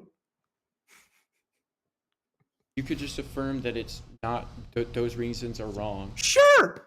It's Okay. possible that those reasons are wrong, and that it is Sure. a brute fact. Okay, I just so it is possible. I right? don't know what turns on this. What Wait, turns on no, the possibility? Leophilus, What's- so it is possible. You would affirm that. Sure. What Okay. turns on that So fact? what I asked you was to show how you could show that electrons aren't a brute fact. But Yeah, since which you it's would do by given- showing the wait, reason but since sufficient it's for why there given are that electrons, it's right? possible that those reasons are wrong and that it is a brute fact. You didn't show that electrons aren't a brute fact. Yes, I did. You just gave a possible scenario in which they aren't. Well, no, I gave the actual scenario. But It you can't is show a that that's fact the actual of the scenario. world that You could electrons just be wrong. exist in virtue of resonant perturbations in the underlying electron. But you're just field. wrong. The as a brute reason fact. why there are electrons is because there are resonant perturbations in the electron Why is he field. wrong? I don't understand. Why is Oh, he because wrong about just- the physics of this? Just because. Okay. Okay. I'm rejecting PSR now. Are you? It's a Okay. brute fact. That Oh, you're is just it? wrong. Yep. Okay. Okay. That's logical within your worldview. Well, I'm Yeah, right but because the my Aunt dog- Sally yeah, says that I'm exactly. right. That's the point. My It's- Aunt Sally that's- is a brute just, fact. all she's always logic correct. completely just dissipates within your worldview because that's If you That's If you logically think so. possible. That's He is logically I didn't know all those philosophers metric that work in logic Okay. that reject the PSR are just doing nothing all day long. I guess they Okay, just. so Why are am I you- doing this is it- stupid is logic? anything I well, said must just illogical? because, right? They're doing it just Is because. anything I said illogical in your worldview about the brute fact? illogical, as in like contain some sort of logical contradiction? No, Okay, so then it is. that's logical not a in your high worldview. bar. You seem to think Yes. that like not You- being contradictory I said that is it's some high logical bar. within your worldview, and you rejected that. Did you not Yeah, mean to say so, that? Like, Bug, is it logical? He's already Just affirm that. conceded that it is possible that everything has no contingency like you're suggesting, and there's no sufficient reason for anything, and things just pop, the electrons just pop into existence for no reason. They are a brute contingency. He's already accepted that's possible. But just because something's logically possible does not mean it is actually the case. So you're sort of going, well, because it's logically possible, then I can just claim that it's true. Yeah, you can claim that, but is there any epistemic reason to believe that? There's no epistemic reason to believe because in logic anything. is useful. There's no reason to believe in anything because everything could just have no reason. And you can't show any either. You can't show one way over another. And in fact, you're using logic right now, but within your worldview, logic could just be a brute fact. Or I could just say logic's a brute fact. You can't debunk that. Like, well, sure, right I would just think that you were wrong. Exactly. I just think that's wrong. The point. All because like I think logic is a conceptual schema that is explained in virtue of the axioms accepted. Yeah, and you're just wrong when taking that. I don't think logic breaks down. But I'm gonna use some logic, some modal logic right now. Diamond P does not imply P. So that it is possible that P does not imply P. That it is. You're just wrong. Well, no. No, I'm sorry. Are you saying? Hang on, Bug. Are you saying because something is possible, then it is true? I'm affirming that this is wrong as a brute fact. Okay, well, sure. you can claim it as a brute fact. You can do that, and that's not what I'm doing. You can't show one position over the other. I disagree. I think we can, not claim that as a brute fact, but actually demonstrate it in the real world. You can't just demonstrate because something is possible. Something is like I can demonstrate that it is possible for a 6-sided dice to roll anywhere between 1 and 6. I can demonstrate that's possible, and then I can roll it and demonstrate that just because it's possible doesn't mean it happens. The point is you can't show one case over another. Like this thing has a reason over a brute fact. There's no way to differentiate, and I would just everything. I've kind of I'm pretty sure 2 times, Mark, I've given a means between delineating. Yes, but then you could just affirm that you're wrong or that this isn't the case. Yeah, you could, but then so since you could, so you're just gonna say that's valid within your worldview, and therefore you I don't think that it is. No, I don't think that just merely asserting things is valid in my worldview. So it's not possible for an electron to not exist as a brute fact. Well, of course it's possible for there to be no electrons, but I don't think that it's actual that there are no electrons. Again, diamond P does not imply P. You're just wrong on what you just said right there. Just cause. Or that's false. Okay. What you said is false. All right. What are you talking about? What you said is false. I am so confused. Are you trying to say that what you said is objectively false? Hang on. Bug, I really want to steel man your position. Are you sort of saying because Leo says that he thinks there is brute contingencies, that you will claim that everything is a brute contingency when it disagrees with something you think? Is that your position? No, I'm saying that given granting the possibility that everything can be a brute fact, there is now no longer a way to show that something isn't a brute fact over being a brute fact. Makes everything. But he just gave you a criteria for examining something and saying whether it is contingent. Yeah, but that criteria itself could just be wrong. It's just wrong as a brute fact. It could be, sure. It presupposes every single thing you say, even if you try to give a criteria. Giving a criteria itself presupposes that criteria is correct or valid. It's it could really be actually just logically. Because you keep pointing out it's possible everything could be wrong. It's possible that everything could be. It's possible that this. It's possible than that. You still are making the grievous error of saying, well, it's possible this, so you're going to assume that it is so, when we're not doing that. I'm just going to keep asserting. No, so let's say there's 2 positions you can take. X being this isn't a brute fact, Y being that it is a brute fact. The point what I'm trying to make is that within your worldview, it's literally impossible to determine that either X or Y. X being that this isn't a brute fact, Y that this is a brute fact. If I can account it's for rationally incoherent in terms of reasons. So what? Yeah, but then I could just say those reasons are wrong just because. It's possible that those reasons are wrong just because. Ultimately, you could just keep going back and back and back. And I could just say Albuquerque. What if I just said Albuquerque? That nothing turns it. That doesn't mean anything. It's just irrelevant.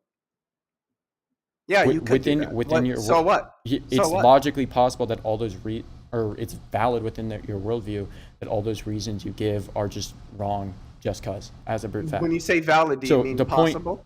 Okay, could you demonstrate something in which something within this worldview is not a brute fact, and it's objectively the case? Yeah, airplanes.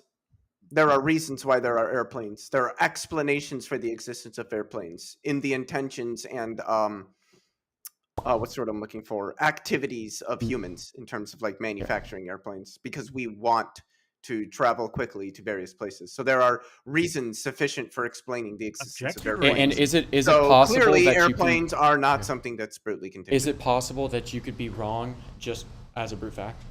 Is it Discuss. possible? Yeah, it's possible, sure. Okay, but so what I Diamond P said, does I not said, imply could you P. show something that's objectively not a brute fact, but I did. objective, something there are objective reasons.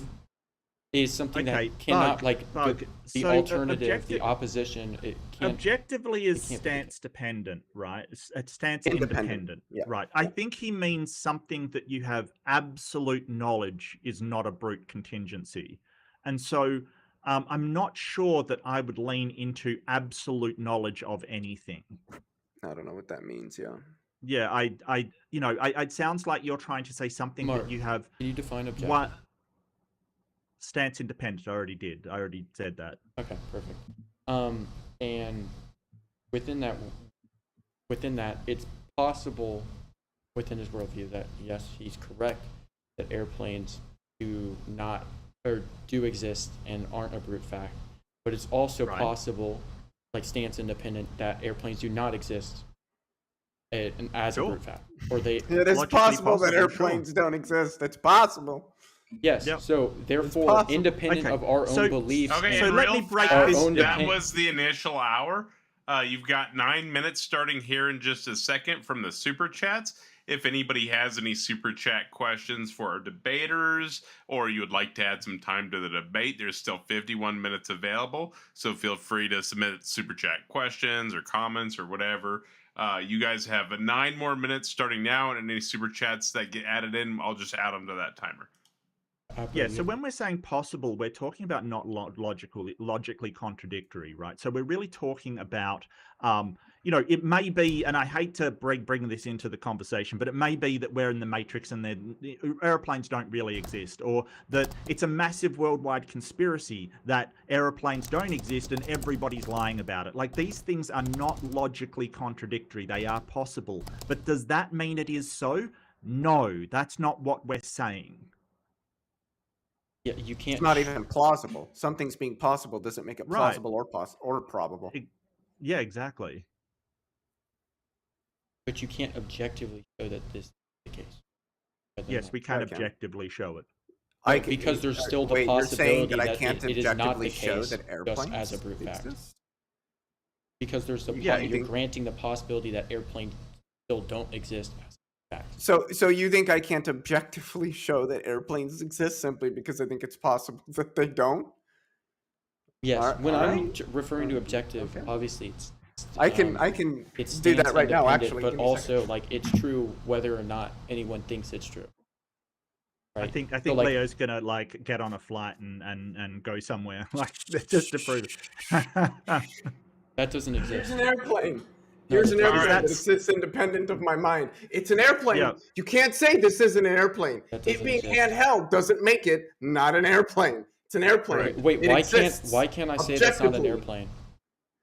Someone has a Because super Would chat it for me. would it This violate is the law yeah, of this non-contradiction? is the concept attached to the word airplane, the thing that I'm holding in my hand.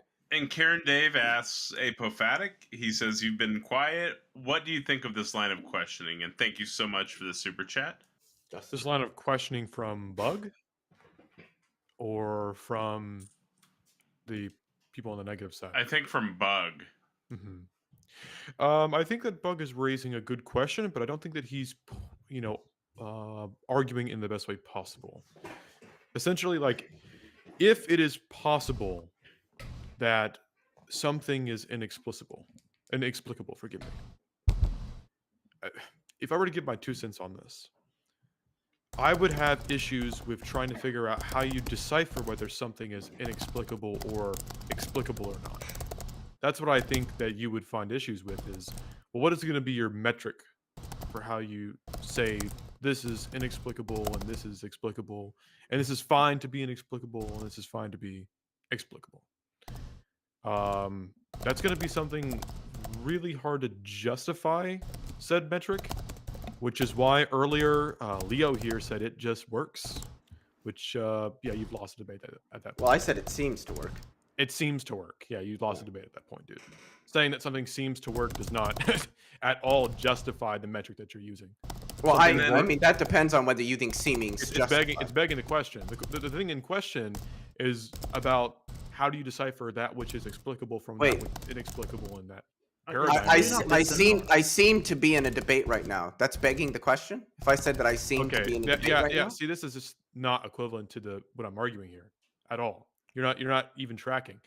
The point is, so you're not talking about seemings. When you reject PSR, and you say that there is a way to decipher between that which is explicable and that which is inexplicable, right? That's that which needs a sufficient reason and that which is not.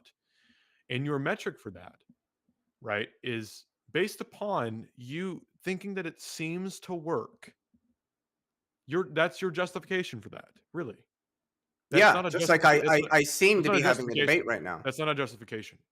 So you don't think seemings are justification? Yeah, well, I just disagree with that. I think seemings can justify, and at least in the absence of underlying defeaters. I think if I don't have any contravening reasons to think otherwise, then yeah, I think seemings can justify. The God worldview just seems to be true, and it seems. Yeah, I would expect a theist to say that. Like you're not saying something I would expect a theist to say. Dude, to them, yes, it does justify it. My response is, it just seems. I'm an internalist about justification, dude. If my proposition is that God exists, and my justification for that is it just works, would that? Well, be I didn't say it just anybody? Works. I didn't say yes, you it did. Just works. No, I said it seems to work. For your metric, it seems. I said it seems to work. It That's seems not a to justification. Work. Well, I think seemings are justification. So at least in the absence of that God exists, therefore God exists. That's a I would expect a theist to say it seems like God exists on their view. I would expect that isn't addressing the problem that I'm raising here, dude. I don't see what the problem is. It seems that you're just denying that seemings can be justificatory, which I disagree with. Okay, you're not seeing the issue with the idea that seemings can be justified. So he's basically affirming our justification. You can say that anything appears to be the case. To say that then that's a justification that it is the case is but are there undercutting defeaters? Dude. That's personal incredulity. You're saying that something is justified by how you feel about it. I didn't say that seemings justify simplicator. I said seemings justify in the absence of undercutting defeaters or countervailing reasons. Okay, in the absence of undercutting defeaters. So, for instance, it seems to me that I'm having a debate right now, and I have no reason to think that I'm not. There is no good reason I have to think I'm not having a debate, so I'm justified on that fact in thinking that I'm having a debate right now. Okay, so you're justified in thinking this is kind of going more off into epistemology. Yeah, but that has nothing to do with how do you decipher something is inexplicable or explicable? You're appealing to a metric. Well, initially you look for reasons. Okay, when you decide whether your metric works, right? Because the basis for whether you can decipher whether something is inexplicable or explicable is based upon. For this guy, it seems that God exists by necessity. But the process of coming to the knowledge that metric that you're using seems to work actually has to assume and understand how things are explicable and inexplicable. My point is that if your metric relies upon the thing in question, your metric to measure or decipher what things are inexplicable or explicable requires that you already have that principle of deciphering is unjustified. It's begging the question. But the same is true for the claim that sufficient reason is existent for everything. The same is true for that. But how is the same true for that? Because my justification for the PSR is by. Have you found the sufficient reason for everything? Yeah, God. And real fast, there's a couple more comments. I'm just going to read these off. Feel free to respond if you can like. Laugh and scoff. Yeah. How do you know that's true? Stop the stupidity. It says 4 more time because Mark and Leo are awesome and destroying the other 2 people. And then Professor Hizzle says, I offer my sincere thanks to Leophilus, Mark, Reid, and the Giga Chuds for joining us tonight. All right.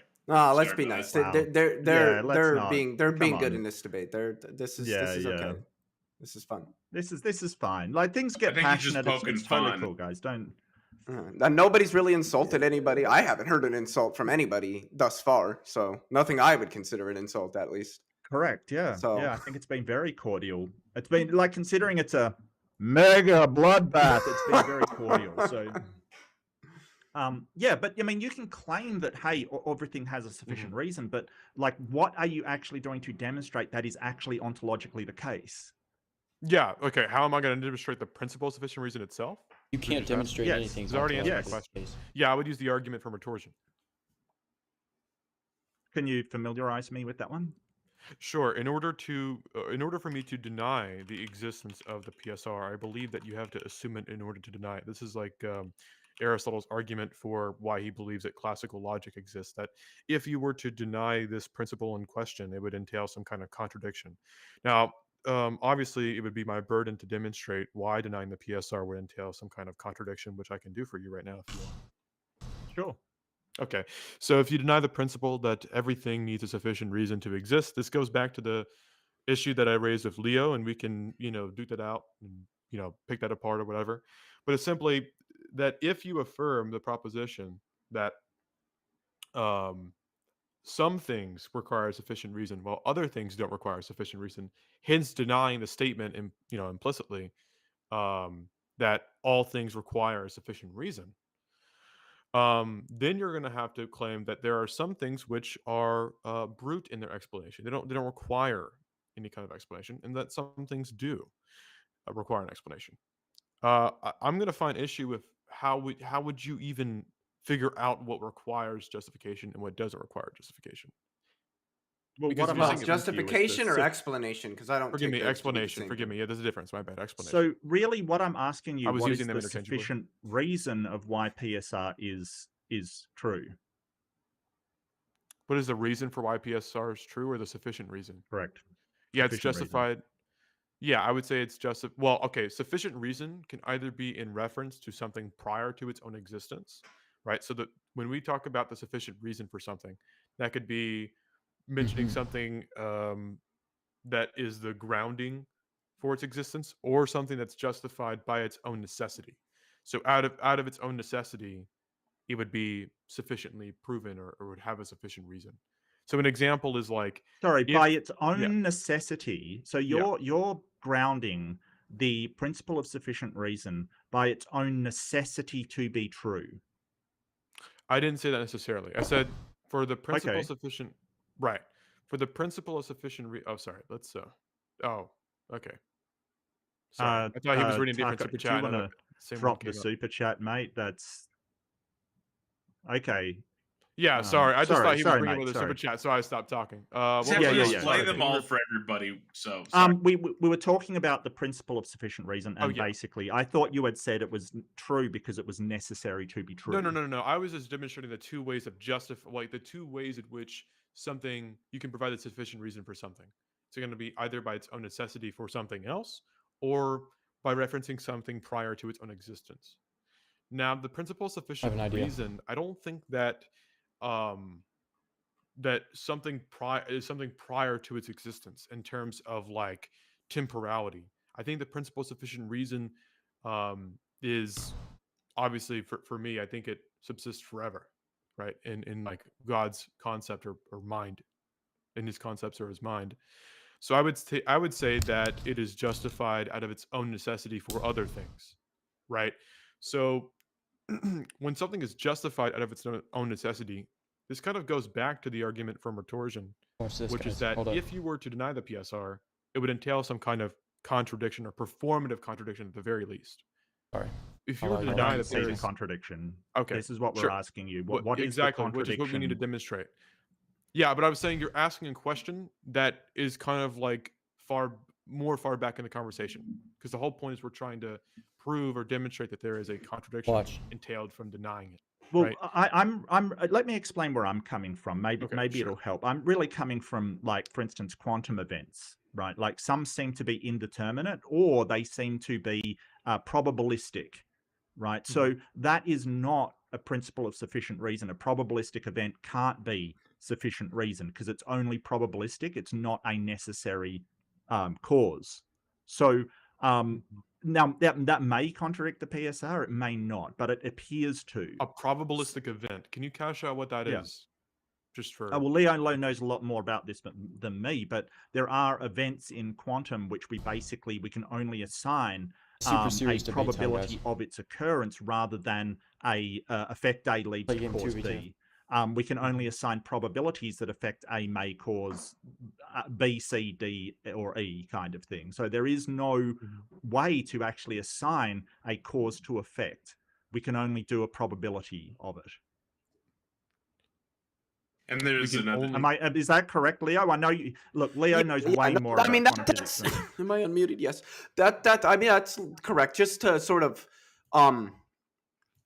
what's the word I'm looking for here? I guess sort of add on to that with somewhat of an example. Yeah. Oh Jesus Christ! A photon can spontaneously decay into an electron-positron pair. I thought that killed that.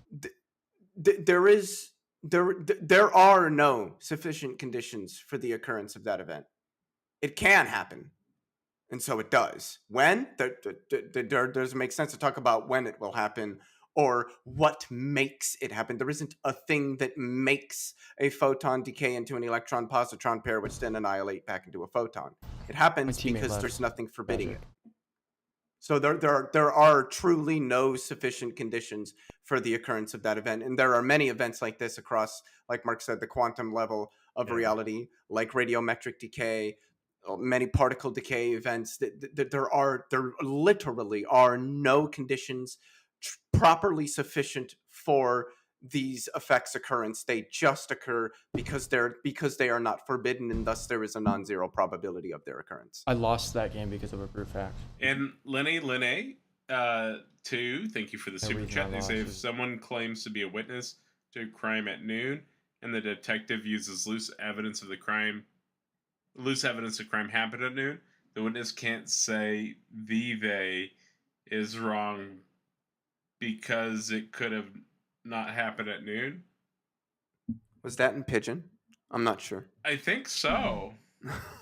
I don't. They might have been typing on a phone, and because I know sometimes if someone that happens. Claims to be a witness to a crime at noon, and the detective uses loose evidence, the crime happened at noon. The witness can't say they are wrong because it could have not happened at noon. So there's a lot of mass in here. I think he's basically saying a witness claims that something happened at noon. The detectives find loose evidence that it didn't happen at noon, and the witness is arguing with the actual evidence kind of thing. So I think, and correct me if I'm wrong, Lene, I really want to know if I'm wrong, but I think he's sort of arguing that a claim with no evidence and, just sort of saying something with no evidence doesn't override something that does have evidence. I guess that's my best guess. Sorry, Lene, I'm not sure. Maybe English isn't his first language. Yeah, no, and we greatly appreciate the super chat. And then Left-Handed Jedi says, if God is defined as being spaceless and timeless and outside the universe, by definition, that makes it an Eldritch horror. Thank you so much for the super chat. What? Not wrong. The real question is, are Eldritch horrors personal gods? Trolling, bro. Asking the real questions over here. We're trolling. Thanks, Jedi.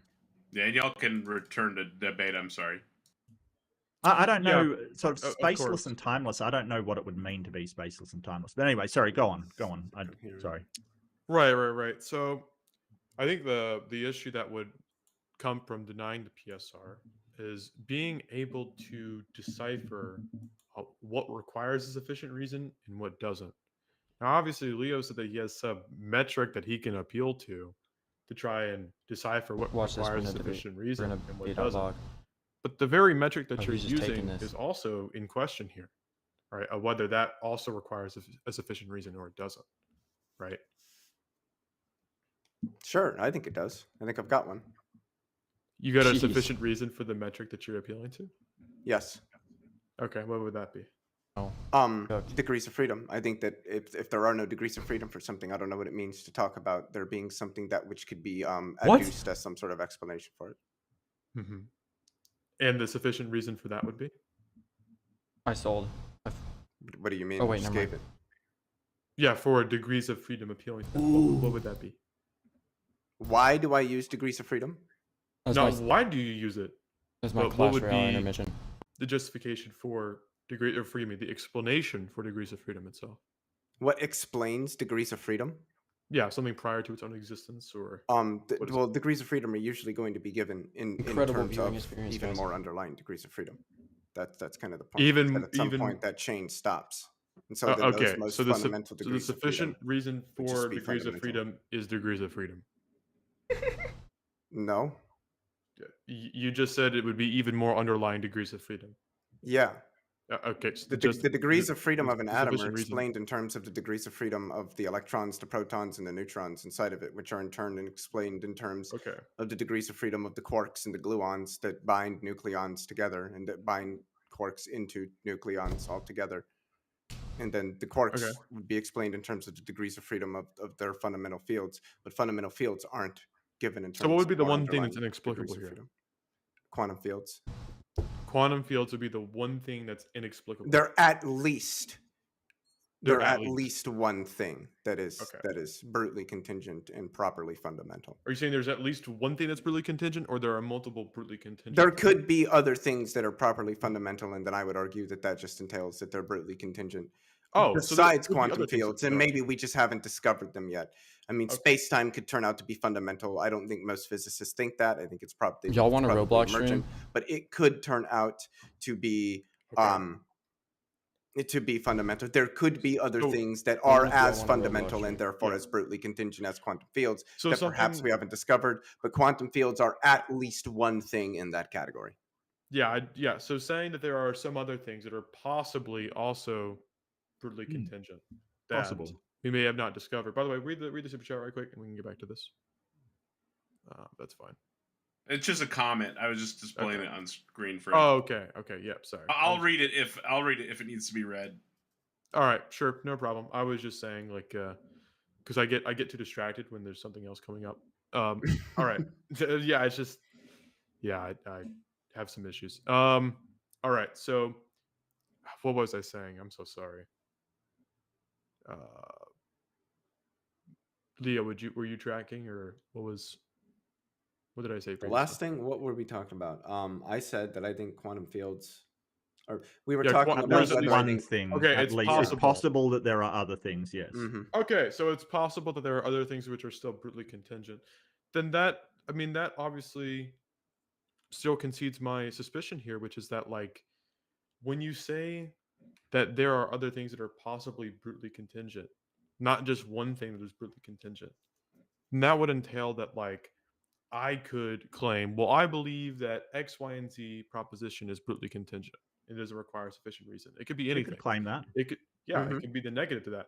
Yeah, so I think that it creates an epistemic uncertainty or an epistemic issue to where you can't decipher, well, who is true? Is it the affirmative or the negative? Who is providing a more sufficient reason? Well, no, it's because I think if somebody say that aeroplanes. Well, just a second. If you claim that aeroplanes are brutally contingent, I can go and point to a methodology of saying, hey, we comes from this warehouse that gets made by this manufacturer. We're aware of all of these points to explain why it's not brutally contingent, which Leo did in great depth, like incredible depth. Even went and got a model of the plane to demonstrate, right? So, well, I'm not appealing to Bug's argument. I think that was very stupid. Quite frankly, I'm saying that I could appeal to a higher category of being than like a quantum field and just say, well, I think God, that just is, and there is no sufficient reason for it. Obviously. Well, sure, you could appeal to that, sure. Okay, and then we'd ask you, well, that's possible. Well, that's possible, but how would you demonstrate that is actually the case? Demonstrate because we can demonstrate quantum fields. Why would I have to demonstrate that it's inexplicable? Well, not that it's inexplicable, that it exists to be an inexplicable existing thing. Correct. Okay, well, okay. Showing that something exists makes no statements about whether or not it has explanations. Correct. I could grant that. But remember, we're appealing to brute contingent things here, right? Saying that this thing is just contingent and doesn't require anything necessary that it depends on. That could be really that could be a wide variety of things that you can appeal to, not just quantum fields. which I would see my Sure. issue here. How would you? You could appeal to magic. You could appeal to mystical bunny rabbits. You could appeal to flying So why penguins. You could appeal to anything. But the point is that when we start to go, is this reasonable to believe that this thing actually exists? There's a big difference between flying magical penguins and the quantum fields that we have found and discovered. Well, I say that you know what, don't have a sufficient reason. Bet. There's no way to decipher. I will that. do a If Roblox they stream equally don't have after a this. sufficient I will reason, play they're equally Roblox inexplicable, on stream. Okay. Then there is no reason to decide one over the other. Other I than feel like maybe playing Roblox. I'm not gonna lie. what's more simple, like Occam's razor or something. Which, by the way, Well, I think would it's just ask believable. if somebody wants to suppose that there are something other than quantum fields that are brutally contingent. I would just ask under what analysis they determined that they're brutally contingent, because they could be correct and be like, oh, yeah, here's my analysis for Don't why worry, they're brutally Leo. contingent, and I could go, oh, that makes perfect sense, and be like, yeah, those are also a brutally contingent thing. Okay, So don't yeah, worry, you Leo. can claim that anything my is brutally justification contingent. is the Then same I'm just as going to yours. ask what the analysis that determines that is. Yeah. My analysis or metric would be the same thing you appealed to earlier, which is it just works. Well, but I didn't appeal that. I You know appealed to what? degrees of Screw freedom. this crap, bro. Yeah. And then when I asked you for the justification for that, you said it just works. Give me a Roblox game, It it's all not- ultimately goes to it's not whether what I it said. works or not, right? That is what you said. I mean, well, it's not. Degrees After of freedom this are just debate like a thing ends, that we'll we be know playing is there. Roblox. Okay, when I asked how you know that thing, Let me just you check. said, well, it just seems to be the case and it just works. Wait, what? That's Yeah, what so you Someone was said. on my it's account. seemed to be the case. Again, this just I goes never back played to this. you deny that seemings can did play justify, this. and I don't. Never played this. That's quite frankly a different discussion. That's an epistemological discussion. Well, I mean, really, when we're Well, I talking never about played the any of PSR, these I think games. it kind of overlaps with epistemology in a sense, whether something. I I did mean, play this, a though. little bit, yeah. but Okay, not- yeah. So I that's don't my think in- point a little here. Is bit. like, I don't if think you in a can way say that this discussion is going to turn on those your epistemic. justification I mean, for yeah, that they is that are. it just works, and I can say the same thing for any contingent brute fact that I have. Is Still don't well, think yeah, it just works. that's what I've said. But okay. Okay, dude.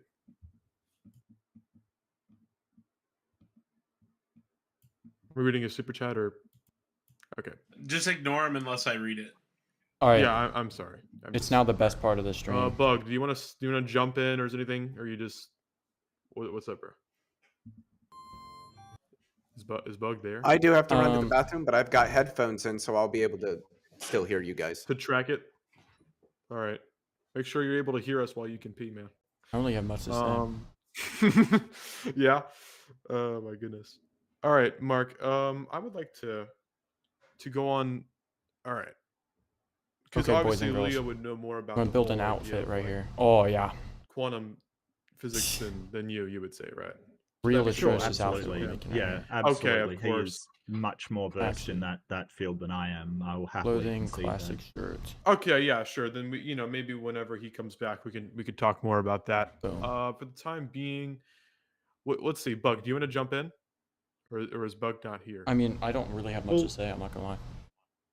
You I don't have a question about Bug's argument, if you don't mind, if you've got Yeah. nothing to sort of put in. Yeah. So I also wanted to talk about like what is logically the problem with infinite regress, because I don't know if infinite regress is possible or not possible, and it also doesn't cover something like a cyclical model, like for instance the end of something's time creating the beginning of that thing's time. Intuitively, it doesn't seem to make sense, but there's nothing in physics that I'm aware of that prevents infinite regress, and there doesn't seem to be anything logically wrong with it. Yeah, well, it's only in reference to if you. Okay, gotcha. So it still rides on that PSR. Yeah. Because the Right. premise is that, like, an infinite regress of contingent sufficient reasons would itself be contingent and thus unexplained, violating PS. So it's in reference to there can't be an infinite regress. It would violate PS. But what if you had an intuitively, infinite that's regress true. of things where each successive or each prior member of the set explains the successive member? Then every member of the set would be explained.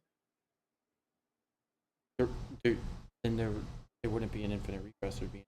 Yeah, there would. There's an infinite number of things, and each item in this infinite set is explained by the prior item or the prior entity in the set, element in the set, such that each element is explained, and each element would be explained because for every element there would exist some prior element in virtue of the set being infinite, that which could serve or be adduced as an explanation for the element successive to it. So you could have an infinite set of things where each member of the set explains its successive member, and every member of the set would have an explanation. And that would be in virtue of the fact that the set is infinite, and for every element in the set, there is a prior element that can be adduced as its explanation. Yeah, if you just keep going back infinitely with contingent reasons, ultimately the whole thing, with there being no ending point, you're basically just pushing the burden for the sufficient reason back over and over and over again with no ultimate endpoint. So, given that there's no endpoint, the chain, like if we're imagining it's an infinite regress, it just keeps going. As it stands, the chain is ultimately unjustified in its entirety because there is no endpoint. It just keeps pushing the thing further back. For every element n, there is an element n minus 1 that can be adduced to explain n. Yes, but then n minus 1 needs explaining, and then n minus 2. And that would be explained in virtue of n minus 2. But it keeps going back. So sure, since there is no still endpoint, every element would be explained. Let's say, like, because for example, for any element n, there will always be an n minus 1 that can be adduced to explain n. Yes. And if then you could just make n minus 1 n, and there will be an n minus 1 for that, and you could do it infinitely because it's an infinite set, such that every element of the set n, there you will find an n minus 1 that could be adduced as an explanation. And therefore, every item in the set is explained. And therefore, I would say in virtue of that, the set is explained. If you keep going back, let's say if n minus 612 isn't grounded, right? All the ones in front of it are also just becoming grounded. So then it terminates the set. Yeah. Well, then it wouldn't be an infinite set. If No, there's a termination point, then it's not an infinite set. If there is an infinite regress, it just keeps going back forever and ever with no beginning point. As it stands, that set is still unjustified because there is no terminus.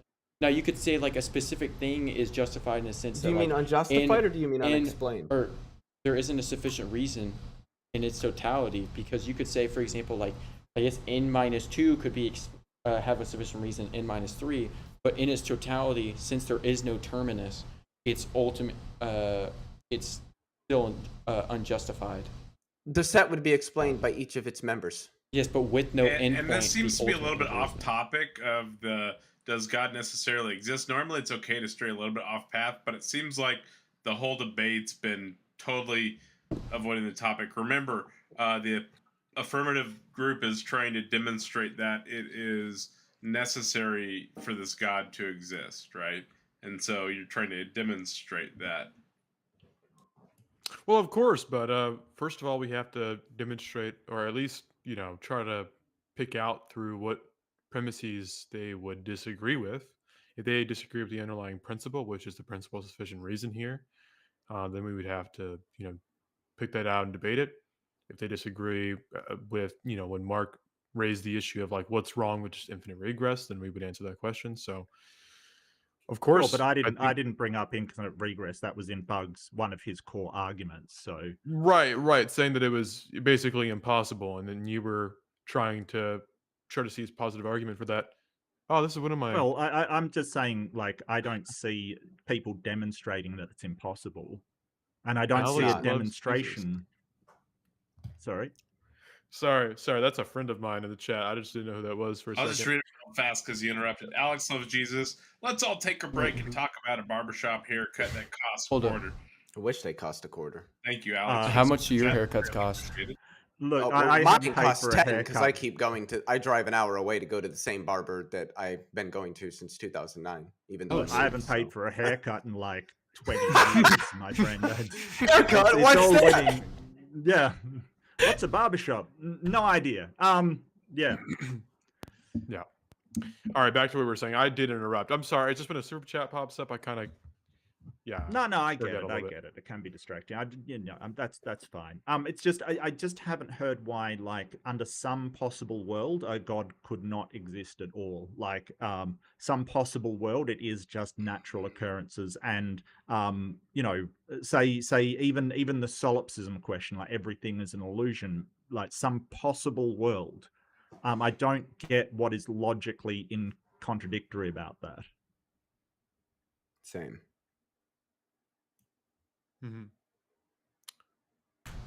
I think that's pretty clear that, like, if the premises, or forgive me, if the conclusion does follow from the premises and the argument that we are providing, then obviously that would demonstrate that God would be necessary in all possible worlds. That's why we're here, is to debate, Bug's argument here, which, until proven that the premises have some kind of issue or there's a lack of justification for said premises, then it can't be demonstrated otherwise, right? You would have to show, like, hey, this premise is unjustified. You don't have a reason to believe this, or maybe it's formally invalid, or there's some kind of, like, critique of the soundness or the form, right? Then we're actually getting somewhere in the debate. Y'all gotta wait. Saying that, like, yeah, you just have a different God, you haven't demonstrated that God has to exist in all possible worlds. Really doesn't answer the question of our debate here, or the topic. The topic is, If like, y'all wait patiently, all right, you'll get Roblox. well, we have these and I'll announce it in the syllogism right server. here, providing an argument for why that is the case. What problems do you have with it? And then we go through the premises. So that's what we've been doing, essentially, is, like, just PSR and our issues with that. And by the way, I just want to preface this. Bug called me in, like, last minute, like literally last minute, so I didn't have any idea of mate, I was called in like 2 a.m. last night, and I woke up like an hour before the debate. I always forget you're upside down under our feet, Mark. You don't exist. You're an illusion of our mind. You're brutally contingent. Right. Australia's brutally contingent. It's a myth. And then Lene too. If humans are designed by God or evolution to beings whose first beliefs are imagined, is knowledge possible? If humans are designed by God or evolution to be beings whose first beliefs are haywire. Of course, knowledge is possible. People have knowledge, so clearly knowledge is possible. I don't even know what it's justified true belief. So as long as you have a justification and is in fact true, then yes. Low-key, one day I'll do a cam stream. I would agree with him on this. I'm gonna wear an atrocious fit, though. I'm a hot dog costume.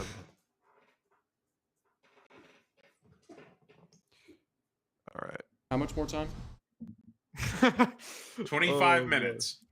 25 minutes. Really? Wow. That's a lot to stretch. Let's just go to the premises. Let's just go through each premises. Maybe we can go to the PSR again or something, or we can. We hit that goal.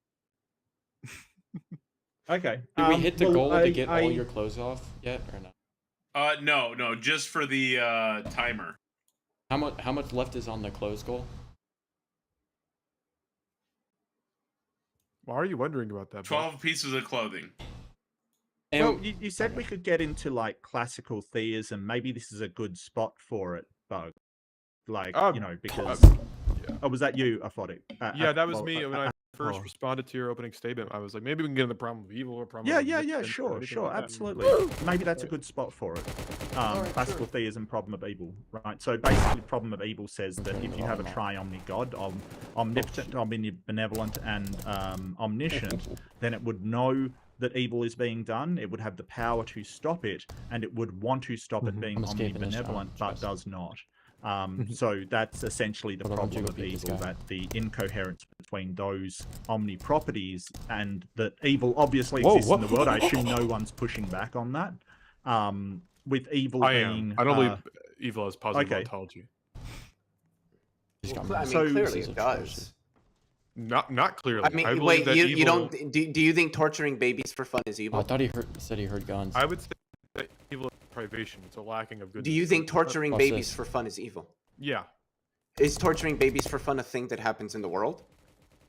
Yeah, but that doesn't mean that evil is a thing. Then I don't know what it means to say that it's evil if evil isn't real, but the evil things are. That confuses. I'm very confused. Yeah, when we talk, sure, this is a common objection to privation theory, right? So whenever I say that, like, evil doesn't have positive ontology, it doesn't follow that, let's say eating babies, for example, just isn't evil. But obviously, evil is not Maybe at the corner. ascribed to the thing itself, but what is lacking in what that person is doing in their Dang action. it. So, in the thing where there is We're lack, we're going out the that other is way. what we're ascribing to as evil, which is obviously eating babies is like clearly flowing away from the good and Just lacking gave me that. this, John, bro. Not that the act of eating babies, like evil is like this substance that's attached to the act of just, gnawing on babies. That's not how we think of evil. Evil doesn't have any positive existence or positive ontology. It's the So- lack of something. Beside doesn't that, exist. to it's clarify, like blindness or rot. does Blindness doesn't do you take exist per se positively. do you take God to be morally perfect? Do I take God to be morally Oh, we perfect? getting out this, John. Yes. Yeah, I would say that goodness is his essence. Yeah, sure. Do you take this to entail that that God is opposed to evil? Regardless of the ontology of evil, God is opposed to it, whatever it is. Yeah, sure. I would say God is opposed Okay. to it. Yeah. Do you think God's will is perfectly efficacious? Perfectly efficacious. Do you mean bestowing grace or can't do this. mercy? Like he. No, I mean like that what God wills is that God's will is perfectly It's effective. efficacious. Yeah. Oh, it's fruitful. Yeah, sure. Okay, so why is there evil then? Why is there evil? I mean, so to give sort of an example here, and Yeah. Right. I understand this is going to be a little silly. It's contrived, but it's about the point that it's making. Just for people that are going to make jokes probably in the chat. I if somebody told me that there was a perfect chair destroying machine, that it was perfectly bad opposed to question the by him, existence actually. of chairs, and it's I guess you could say will, so to speak, to destroy chairs was perfectly efficacious. I would just take that to entail that there would be no chairs. Right. The chairs we just would wouldn't say, we would say exist. one that God, when God Go, has go, go, go, go. providence, right? He has providence over existing things or that which has positive ontology. So, in order for him to We do out away this, with John. evil, we would say that he just allows or permits evil, not that he actively wills for that to happen. This is Sure, the permissive but it seems will that you've versus already the agreed that God is active opposed will. to evil, even if I grant that evil is Yeah, just of a course, privation and of doesn't course have God is positive opposed. ontology. He further would to still that, be it's- opposed to it. Sorry, Mark. This is your. Further to that, it's omnibenevolence, right? Like it is all benevolent. Like he could Yep. not ignore evil, even if that evil is a lack of good, the emergent state of affairs that good is lacking. That is essentially the same thing. And omnibenevolence would not be able to allow people to we still don't lack have the odds. that goodness. Right. If it was will, it's I would perfectly argue efficacious. that Correct. God permits evil for a sufficient reason, which is not in contradiction to his goodness, but that reason we So- don't have epistemic access to.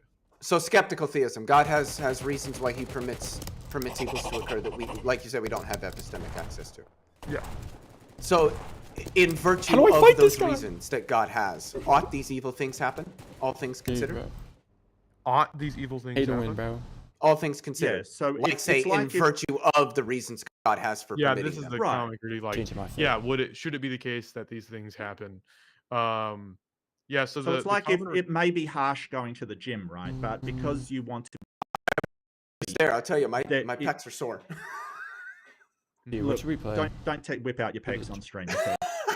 In virtue of that, Pecs? the good stuff that will happen at the end of the day, the pain and suffering is acceptable kind of thing. But the problem that I have with that is that we really label something good or evil in virtue of all of the things that go into it, the totality What's a of good the game, guys? outcome. So All we things wouldn't considered. say going to the all things considered. Some of these are so we catching wouldn't my say eye, that but, going to the like, gym is I bad need to wait for the debate to be because over. of the so I wanna, like, hear. temporal sort of Like, we're gonna play some VC games. suffering that we go through.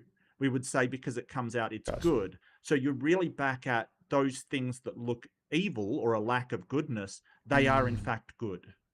Mhm.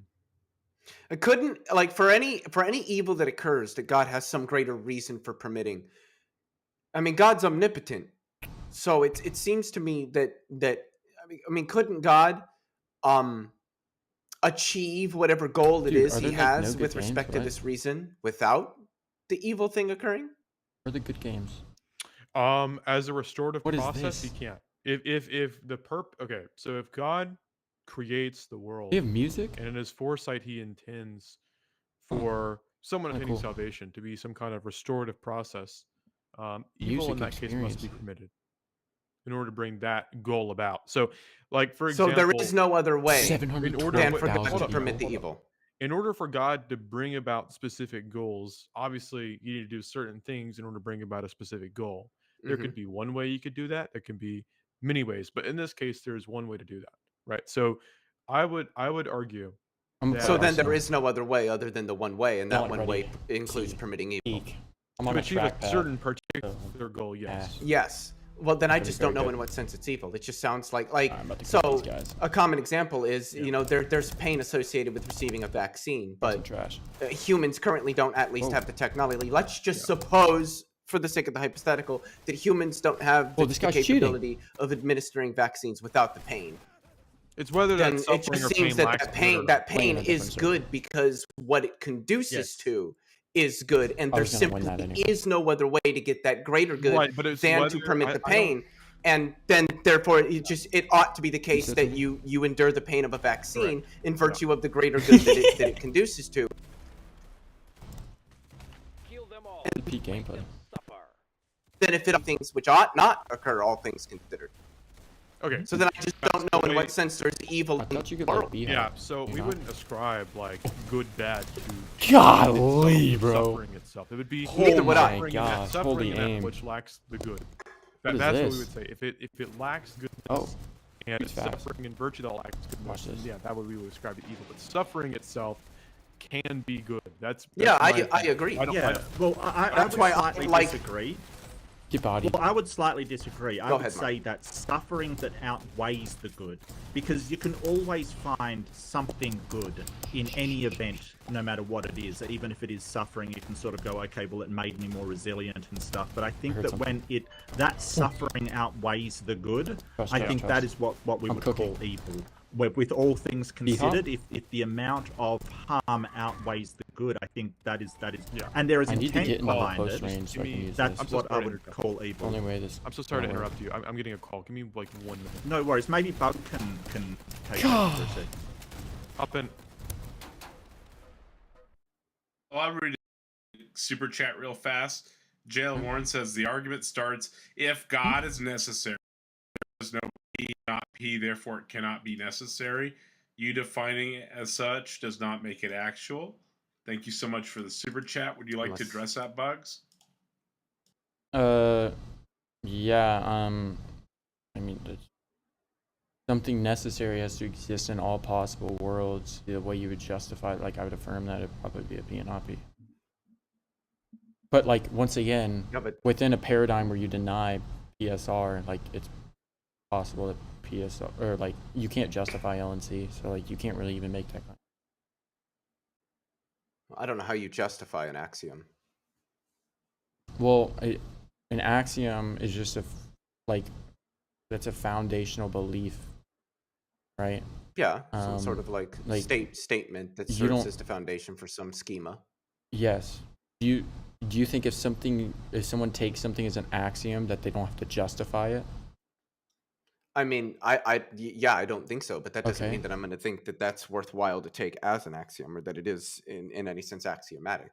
I mean, at the end of the day, yeah, somebody could say anything and just claim that it's an axiom, but I just don't think anything's really going to turn on that. I think that a lot of people would probably reject a lot of things as being axiomatic. Well, then, like, there would be some type of justification or like grounds to determine if something's an axiom or not. Otherwise, someone could take, if you don't have to justify an axiom, it can just say anything's axiomatic. Then, like, I could just say Yeah, God is but axiomatic. I guess what I'm saying is I think just claiming that something is axiomatic, I would say just seems to confuse what an axiom is supposed to be. These sort of statements in some sort of formal schema that you're using. Like there's mathematical it's axioms, generally there's agreed logical upon. axioms.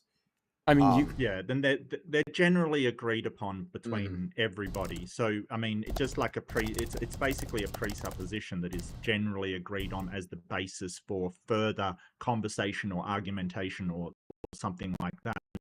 Most people generally agree on these as a basis for how to understand the world. But Well, I I think- think it's just I a don't think it's fair.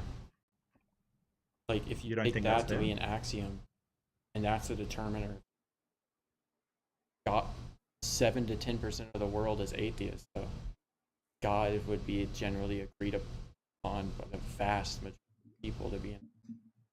Well, but I don't think most people would take God's existence to be I don't. axiomatic. And in But, fact, you I know, think you a see lot the of them point, would like, reject that because they think there are reasons and justifications to think God exists. Like, I think if you asked William Lane Craig, he'd say, I don't think God's existence is axiomatic because there are reasons, there are justifications for thinking God exists.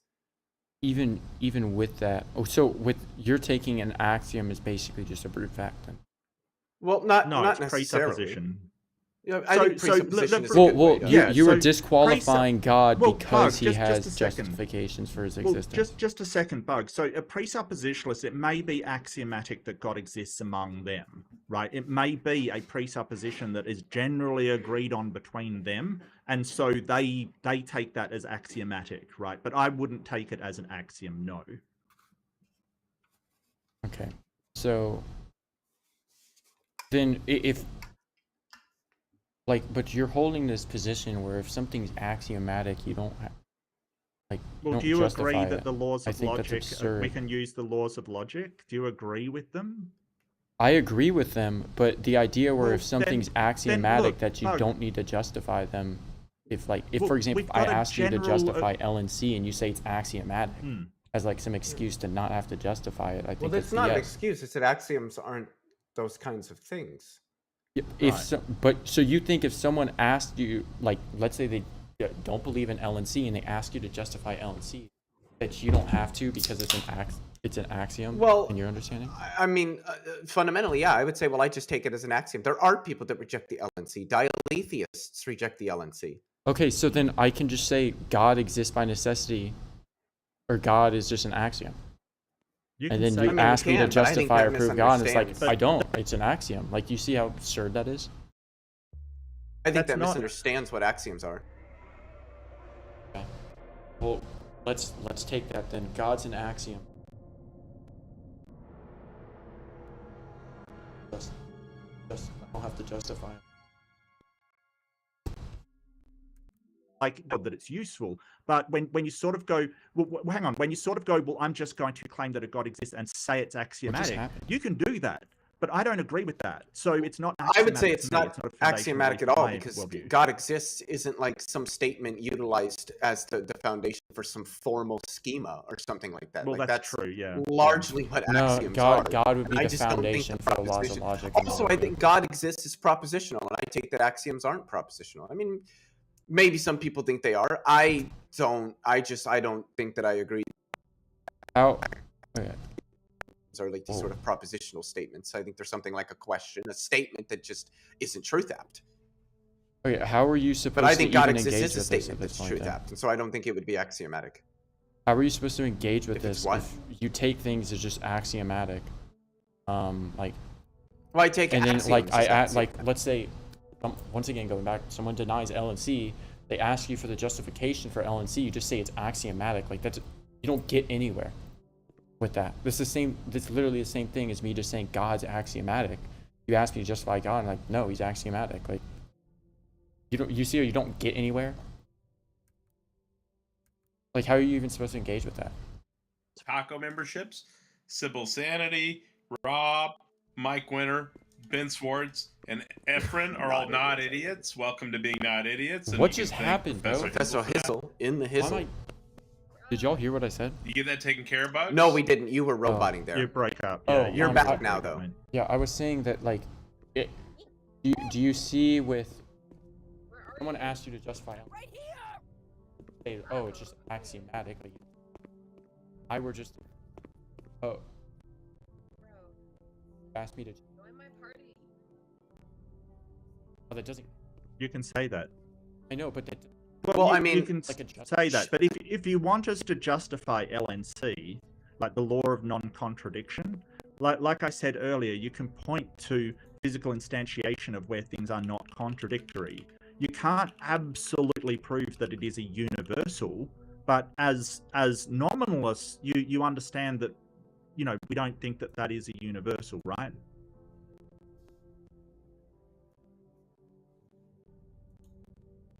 Like, it applies in all situations, all times, over all, all instances. Okay. That's fine. But in order to have a conversation, right, we can just go, these concepts are axiomatic. We take them to be true. And that allows us to have a conversation about them. If you reject the laws of logic, like the LNC, then we're going to have problems, aren't we? Well, assuming that you accept it.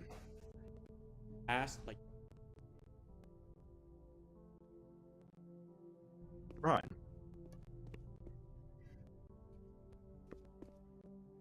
That was my yeah. Well, yeah. And I take axioms to be neither verifiable nor falsifiable because I think that But wait, the laws of logic aren't justifiable because the concepts of justification that we build are themselves going to be dependent upon the laws of logic. You can't, just like the laws of logic you can't prove them because they build the very concept of proof. Okay. You can't turn around and then take that and apply that back, and then this starts to get into like Gödel's incompleteness theorems and things like that. And let me explain it like this, Bug. Let me explain it like this. Something. Yeah, sure. Go ahead, and I'll go after. Yeah. Viable. Yeah, I think that they are not verifiable and they are not falsifiable because those concepts would suppose that very axiom within that formal schema. You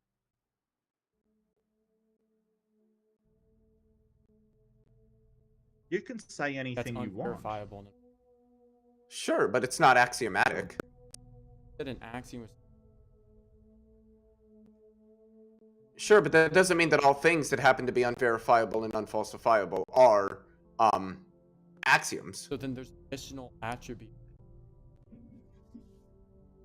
Yeah, I think that if it serves as some sort of foundational statement within a formal schema, as I've said before, I think that's generally what something that's an axiom is going to be. Like there are axioms in mathematics, there are axioms in logic, and these axioms are the foundation. They form the basis of the formal schemas that we call logic or mathematics. You don't prove them because the concept of proof is built out of those axioms. You don't justify them because the concept of justification is built out of those axioms. And here's a problem, Bug. Well, just 1 second, Bug. Just understand that if you say, well, I reject axioms, and then ask me how you verify, how you justify your axioms, you're using those axioms in order to ask me that.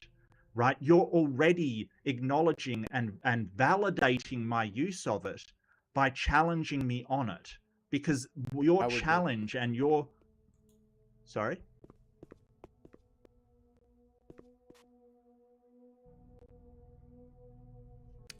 As an axiom, yeah. Yeah.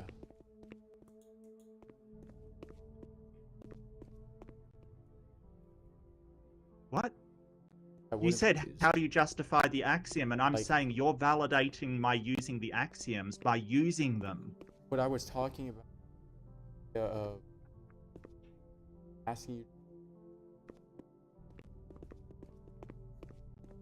Yeah, I think that asking, can you justify an axiom, honestly, is just somebody who's conceptually confused about what axioms are. Again, axioms... Justification is a concept that's built out of formal systems with notions like proof, truth, and justification. Again, those formal systems are going themselves to be rooted in axioms. To then take those concepts built out of the system defined by the axioms back to those axioms is not going to work. Some sort of statement that is foundational to a formal schema that serves as the basis for a formal schema. That's a form like a logic or mathematics, something that you can, like some formal system that you can do defined arithmetic in or something like that.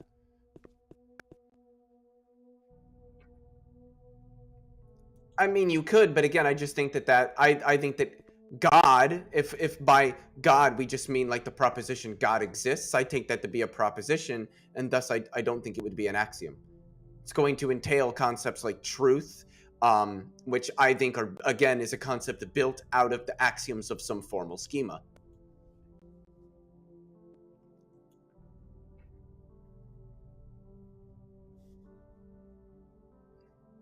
Well, I don't think it's a proposition. Because I don't think axioms are propositional. Well, but God exists is a proposition. Well, I don't think most of those working in like meta logic or model theory would take axioms to be propositional.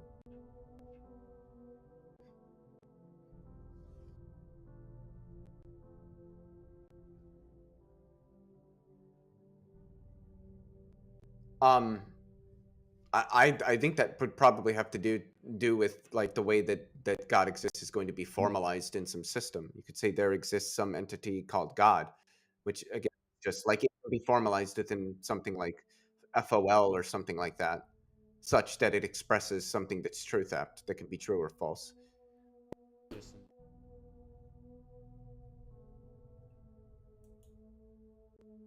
I think the LNC builds a system. I don't think that it's a proposition expressed in a system. I think it builds the system that we express propositions in. Well, so how? Okay, show me how. What is the system? What is its formal language? What are the models used to understand the formal schema?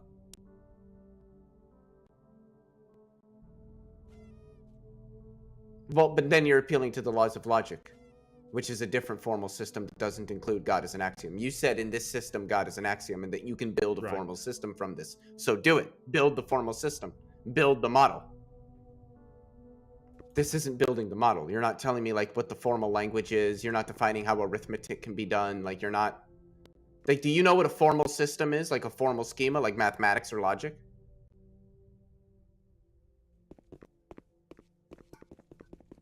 Yeah, those are examples of something that we would call like formal conceptual schemas.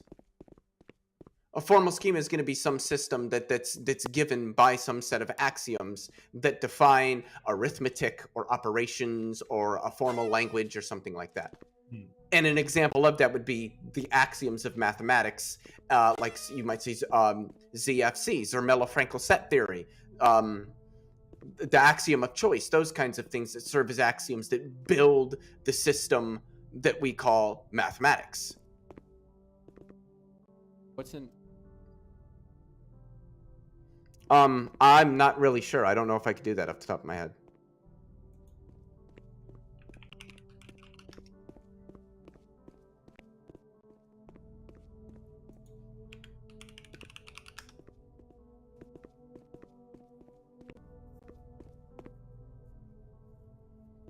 I would assume some sort of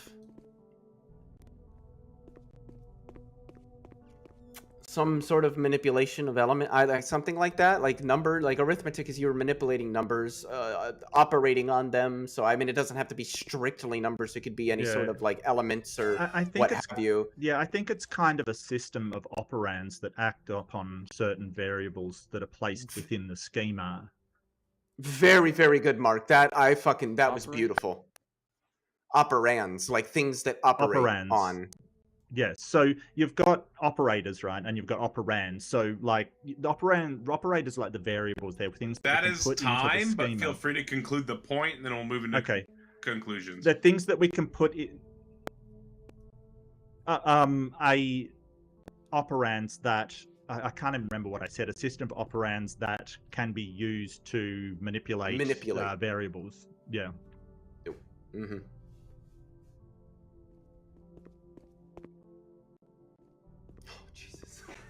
Are we gonna infinitely define things, Bug? It's getting really annoying, dude.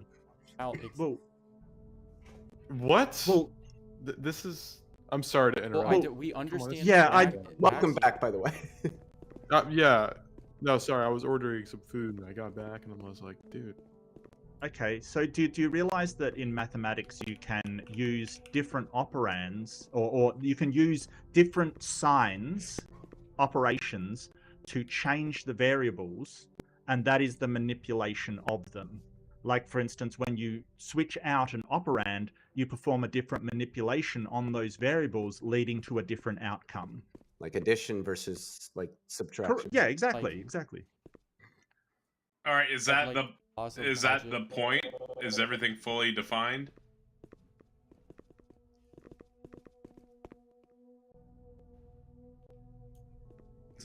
So we did hit time, Bug. Actually, I mean, in some Bug, sense, Bug, yeah, you I were think not so. getting anywhere, bro. You were just endlessly asking the definitions for terms, man. Did they provide you all the definitions you needed, Bug? All right. So let's go ahead and move into the conclusions. Bug went first, so we'll go ahead and start out with Bug again. Bug, let me know when you're ready, and I'll go ahead and start your 8-minute timer for your closing statement. What? Oh. Y'all both get up to 8 minutes, so I'm gonna put you up, Bug, and then I'll put up Apophatic. Oh.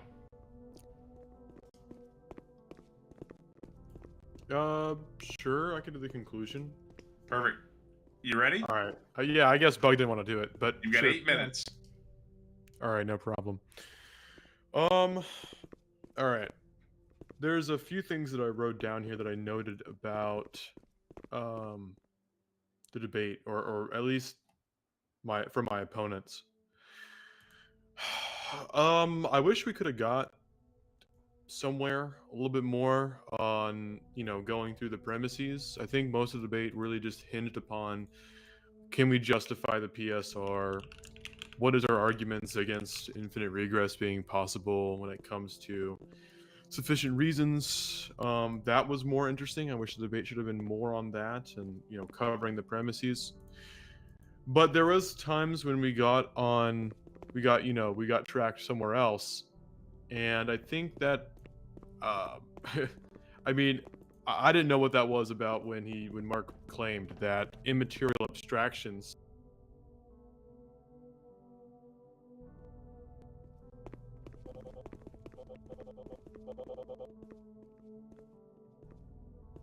Axiom is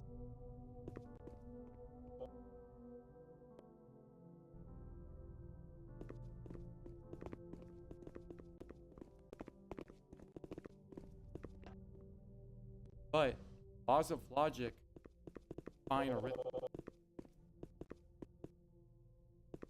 They define logic.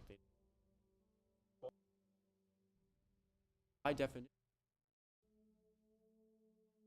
definition, axiom. That was going.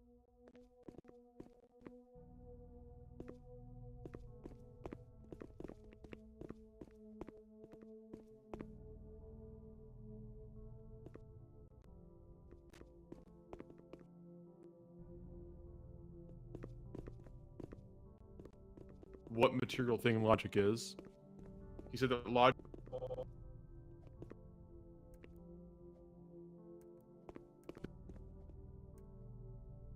An abstract backtracked and said it wasn't, and there was an abstraction. And he said that that was somehow immaterial and could subsist within a material mind. I think that I have my critiques of Bug's points as well, but obviously I'm supposed to be giving the closing of the conclusion for the affirmative side. I think that we could have gotten somewhere, but really I think we backtracked a lot, or not backtracked. Forgive me. We lost where the argument should flow. I think it didn't flow how I wanted it to, and whatnot. But I'm gonna just conclude there. I actually like this debate. I want to come back on the panel when I have time and it's not so.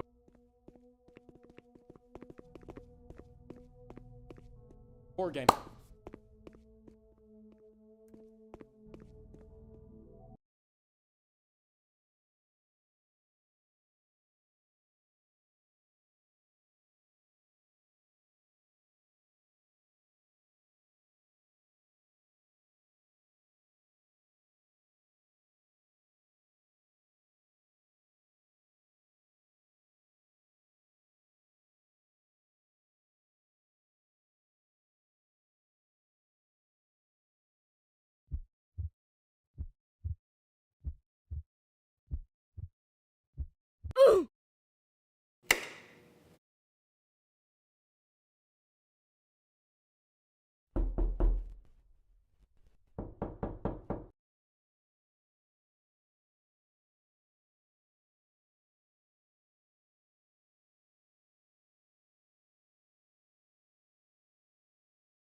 Dude, wait, how long was I?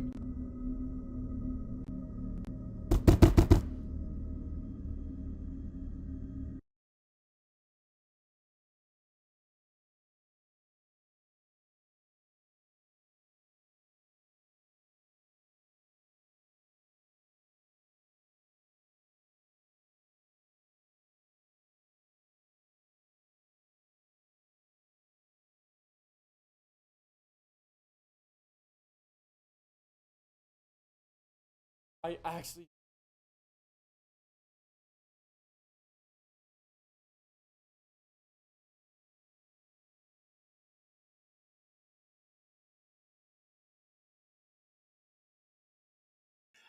They think that this is this is a coherent way of understanding the world around us and our place within it. So I think just All right, we're free. Roblox. What? Oh. Wait. Huh? Huh?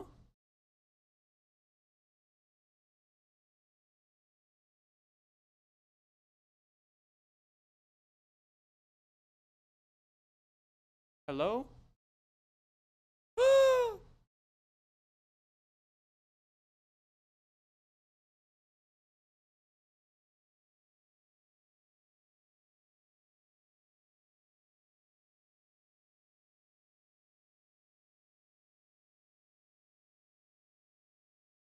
Hello? Hello?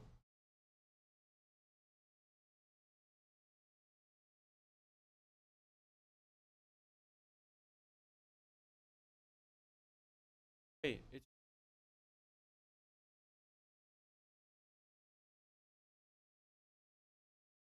hello? Hello? Wait, what? Oh, okay. I don't understand. Why is my microphone busted? Oh, I swear.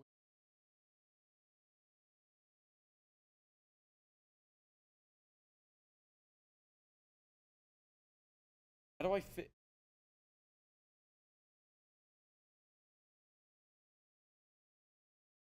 Ah! Yeah, I don't get.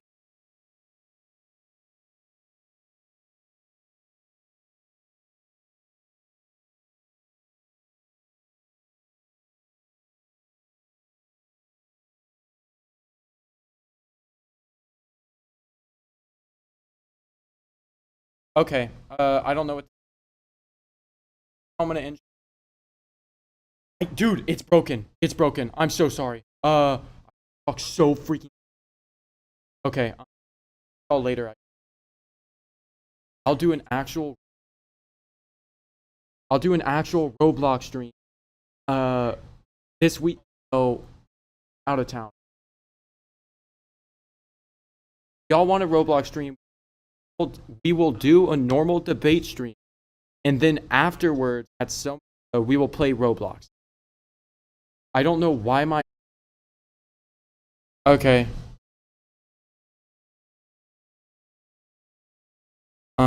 Okay. Wait, we fixed it. I fixed it. Okay, wait, whoa, I'm really loud now. I figured out what I did wrong. Essentially, basically, I just like had this volume down really low. Problem's fixed. So you Forsaken? I'll play Forsaken. I played Grace and I played like one game.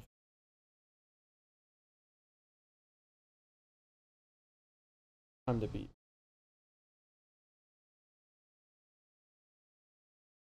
The people have spoken. Hold up, let me. What's my mute key? Okay, perfect. Button. Okay, perfect. Sorry, I'm just like, second guessing my audio right now. Like, I'm gonna turn the game up. I don't want it to be equivalent. Okay. It's so atrocious. Alright, let's spectate these. I gotta like learn the methods. Y'all got any tips? Like, I feel like I get cooked every time. By the way, what's malice? Oh, is this killer percent?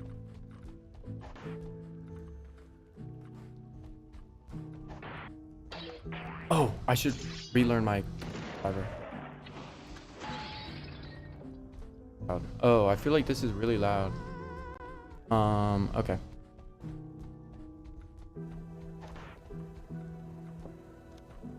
All right. I gotta relearn. Oblation 2 times. Oh, this is the one where you get a second life. Okay. Okay. Landing a stab to the front will do 37, 56. Back, dagger, stabs forward and gains resistance. Image, okay. Stunning for 3.5 seconds. Crouch. Make your aura.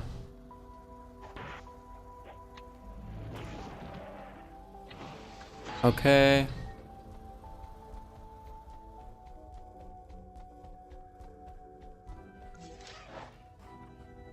What? Why?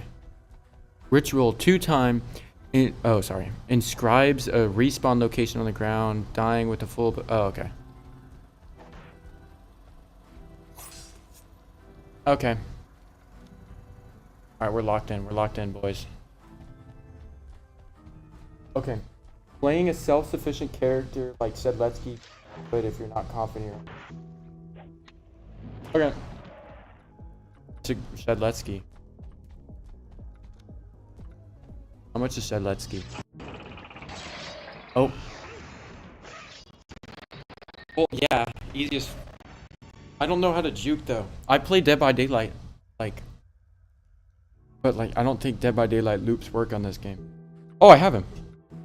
Okay, bag. Sedletsky. Whip. I gotta read about this guy. Slash. Sedletsky equips one of his many sword fighter on the height swords. Attacks him. Those. Okay. Stun time 3 seconds. Sedletsky pulls out a. I hold the one consumption. Drive over the. Only use twice. Okay. Alright. I was gonna talk some trash. Locked in. Oh, what? I'm the killer? Oh, I don't. I'm taking this medkit. Wait, you can kill the killer?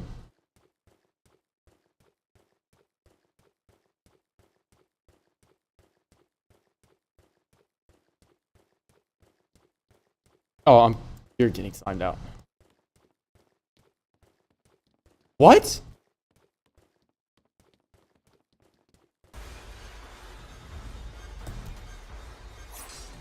What?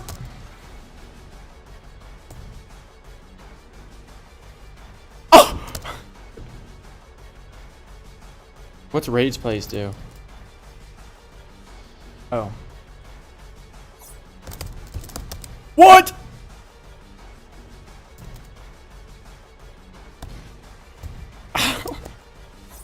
How do I?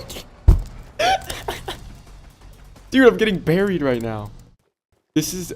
I'm killing you. Oh. Oh, I got you. Come back, come back. Oh, I knew you were gonna come back. Wait, I know his pattern now. Hold up, hold up, hold up. Wait, how'd he do that?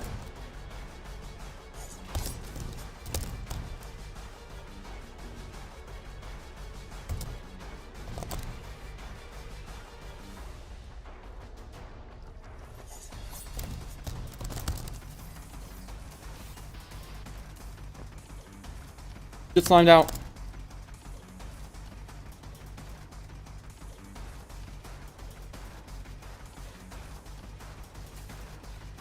Yeah. You bum. Oh. He's gonna go back. Oh, wait, I know. Okay, I know his juke pattern so well.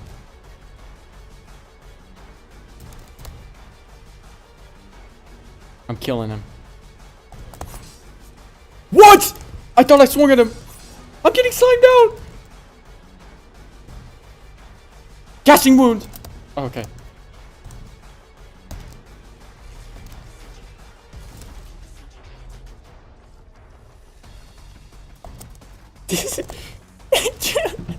Do the generators.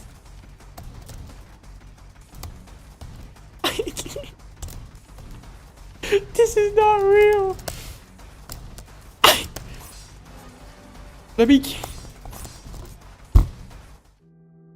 Oh my. Okay, Pepita won. At you.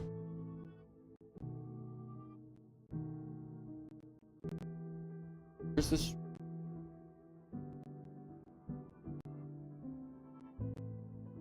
Pepita won. Alright, boom. Oh, I have VC. Hey, y'all are bums. I'm gonna cook all y'all.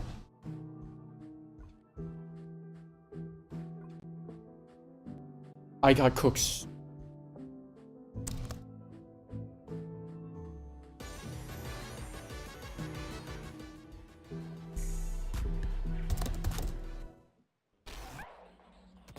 Okay. After this, I have a game. I have this restaurant game that I trolled in the other day. It was so fun. Troll on there, but only if there's an admin in. Why is this not? Wait, what the?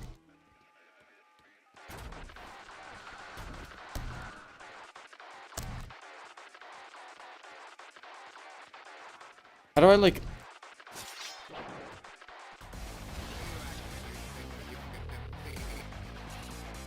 How do I like move my mouse?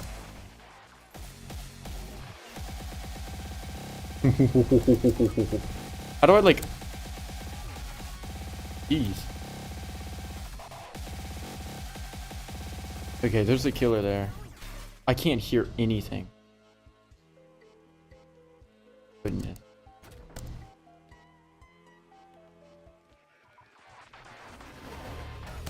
That's all them. How am I bleeding?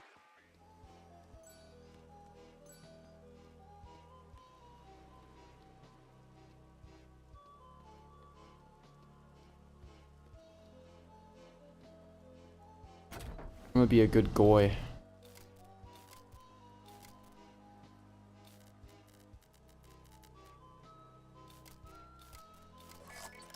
Huge.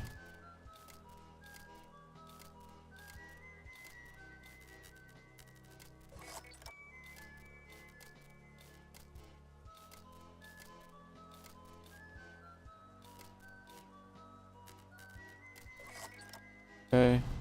Boom. Boom. Boom.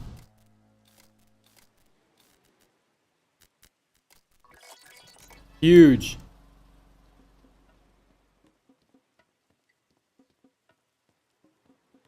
Oh wait, you don't even have. I thought that was good. You don't even have to do the gens, do you?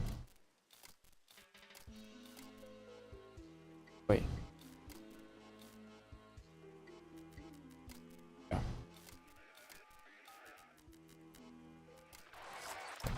Uh-oh.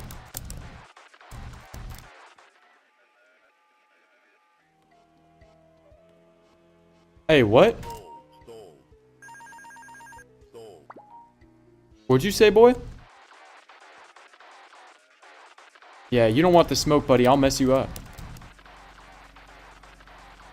I thought. Who was that, bro? How am I getting trash talk? How does he even know what I'm saying?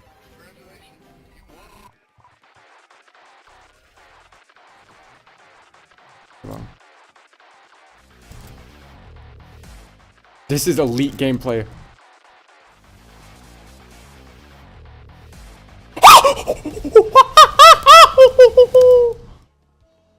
I don't know what that was.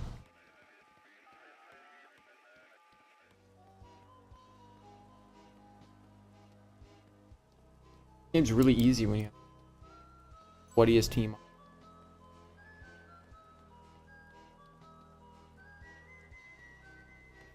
Nah, we gotta mess with the killer. I ain't no wuss.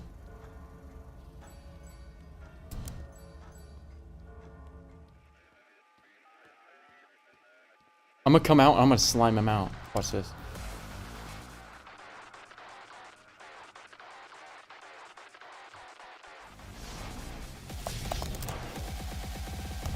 Never mind, I whiffed.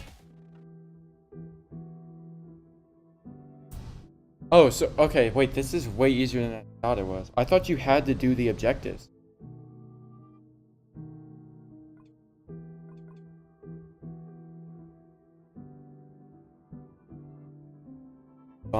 Yeah, we're talking trash. Everyone's getting the smoke.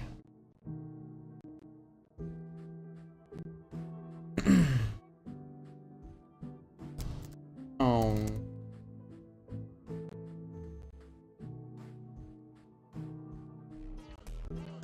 You're a lukewarm Christian, buddy?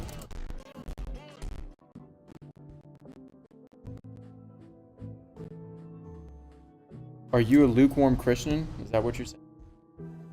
Yeah, I called you a bum.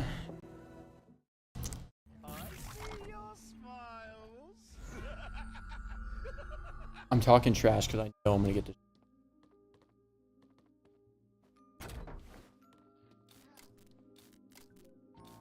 I mean,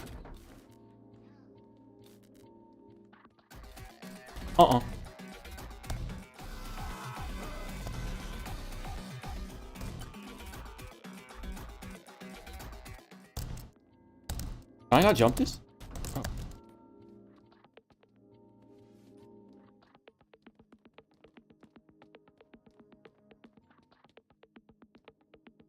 Oh. Trust this.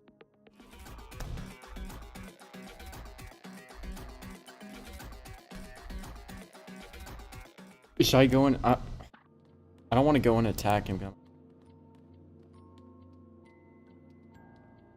Probably same. I'll do my rage baiting. We're starting the rage bait. Oh. Yeah, buddy, you are a bum. I cooked your ass.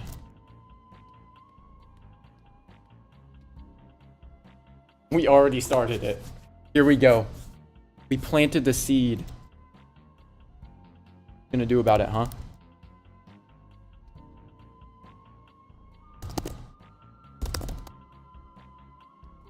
I said he's a bum. Why am I getting fired? No, I'm not. Yeah, actually, what's the problem with that? You made a normative claim. Can you justify that?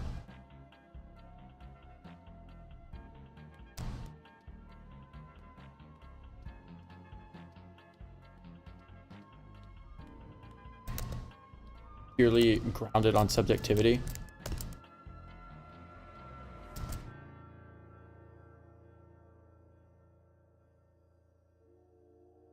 You made a normative claim that's completely grounded in subjectivity. Like, it's equally valid as the contrary.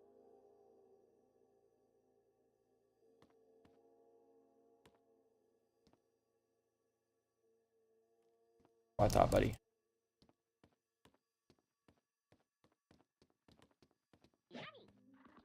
You're just mad you're a bum. Oh.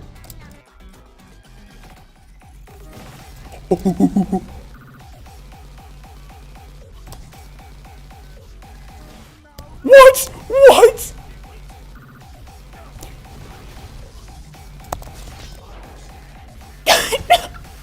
No! Bloxy Cola. Ah, fuck. No way. Dude, I was lagging.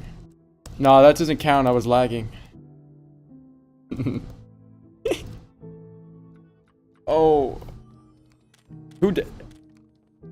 Wait. Oh. Why did I get targeted so hard, bro? Oh, is this Minecraft? Kinda tough. Look, Sophia's about to die. Sophia Butterfly is about to get slimed out. Yeah. Oh! Oh! Where's she going? Yeah, she just got bodied. Pack it up, buddy. Pack it up. What I'd like to see. Yeah. Yeah, Sophia Butterfly. That's what I like to see. That's what I thought. You leave the game. Yeah, that's what I thought. You're a bum. Because I'm gonna hit an emote on you. Oh. Oh. Oh. Yeah. I'm hitting this jig. What you gonna do about it?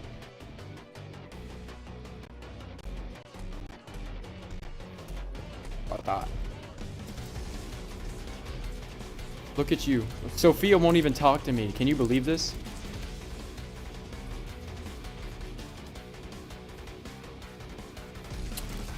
Oh, you're just mad you're a bum. Like, what can I say?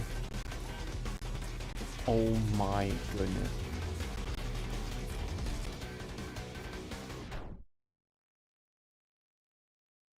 I just got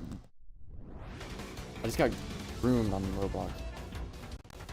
I can't hear anything. This volume so loud. Don't. How do I like?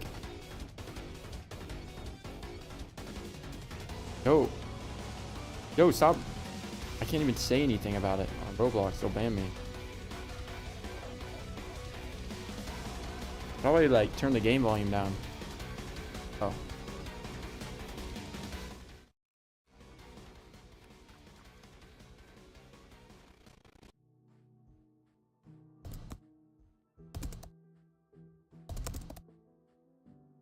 Yep. Sophia, you're mad you're a bum. What can I say?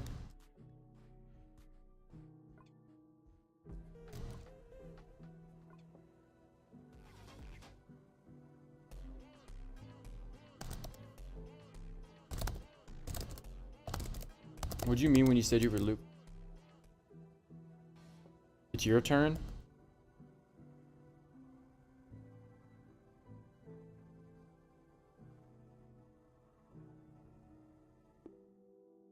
Wait, what? Get rid of the bug. What's the bug? Guy's talking about me. Oh. You don't want the smoke, buddy. I'm about to...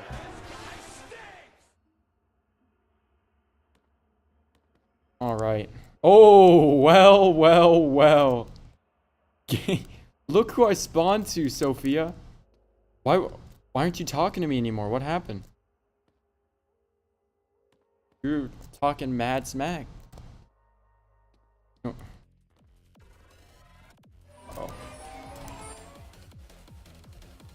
They're over here, kill them!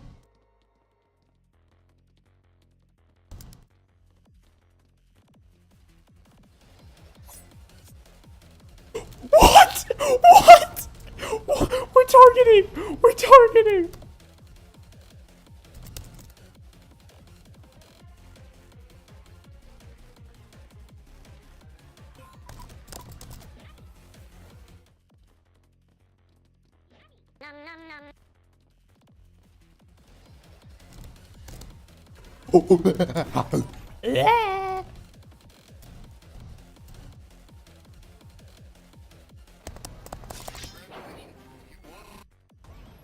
Bro, please! It's Soy, help me. I'm not being targeted so hard!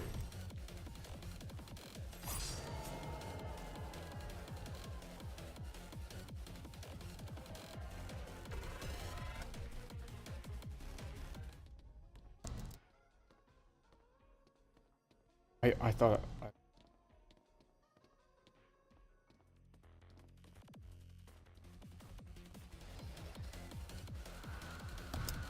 This is my chance.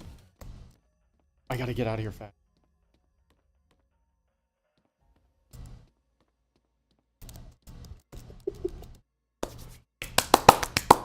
Yes.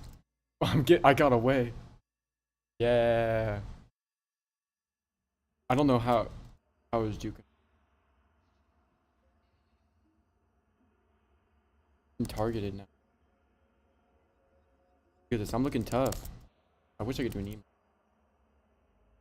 Very, very. Might just do it.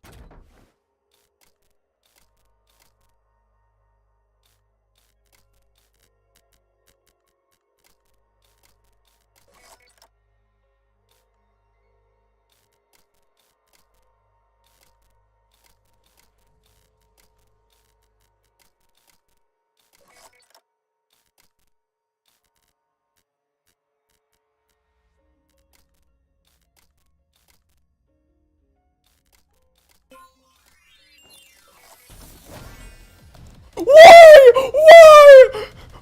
No, no.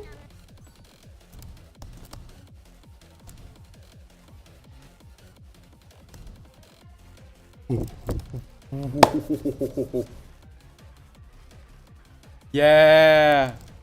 I'm talking so much trash in this. Lighthearted trash.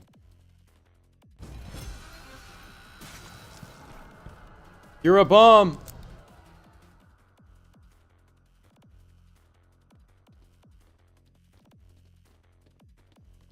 Yo, buddy, what happened? Yo, buddy, what happened? Yeah, that's what I thought. You're a bum. You're a bum. Yeah.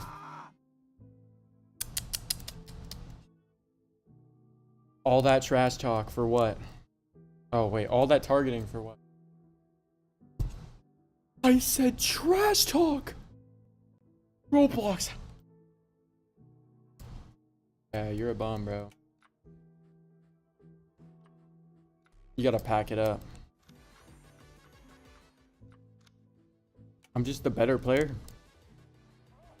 Gotta live with that fact. I'm done next match. I have 45 minutes in this game, and I juked you out for like 3 minutes straight, bro. Men, stand your ground. Oh no. This is my last game on here. You know, I want to join this restaurant game so I can rage bait real quick. Alright. Uh-oh. A minus. Oh!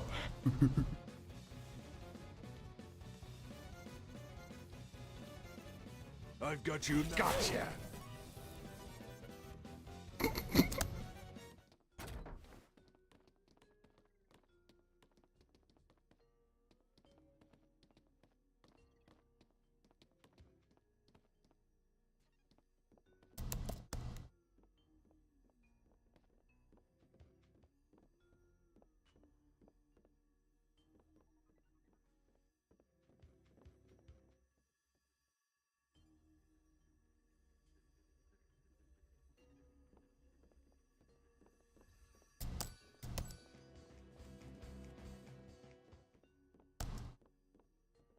Not.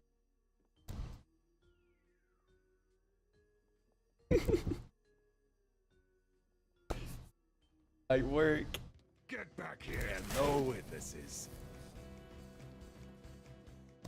Thought I got found.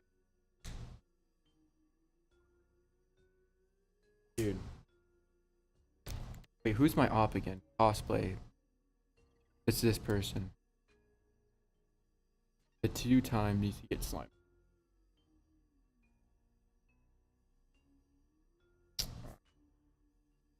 Elite gameplay right here.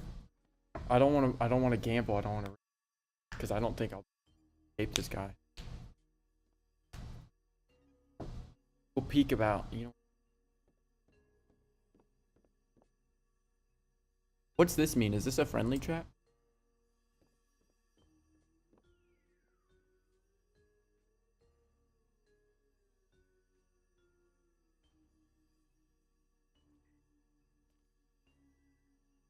Sophia's gone.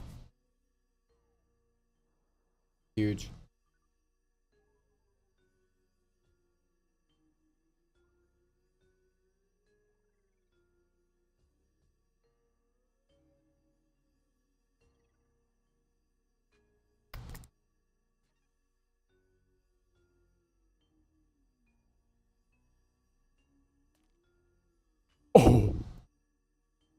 I just watched someone get executed.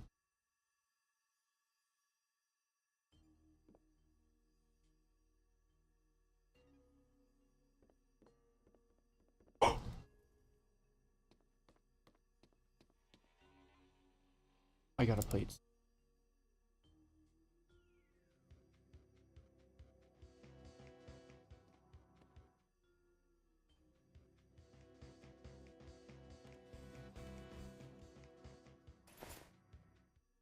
Look at this guy. Oh no.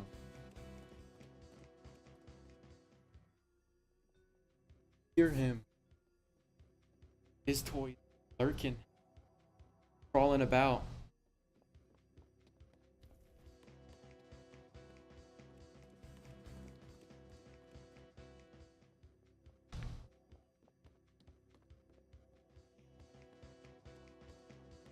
I can't move. It's complimentary.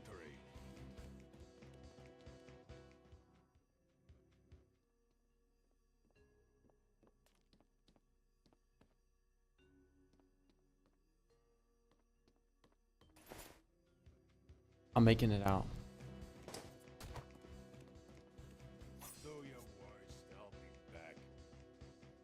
Get back here.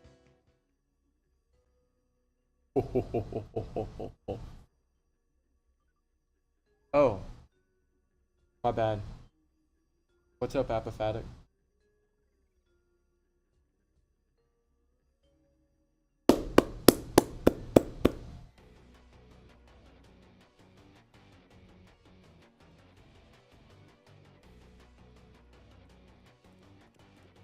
Wait, no! I'm on Discord! No! No. Bang! Bang! Eat it! Eat it! Wait, what'd you say? No! I've got you now. No witnesses. No! Have this much fun doing the job. Okay, sorry, Apophatic. Okay. Okay. You lose that bug.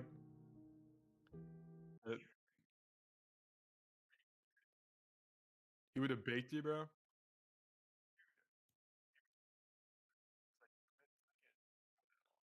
Yeah. Dude, I don't know. Let's play a Roblox game, man. I don't know. I think we did poorly in that debate.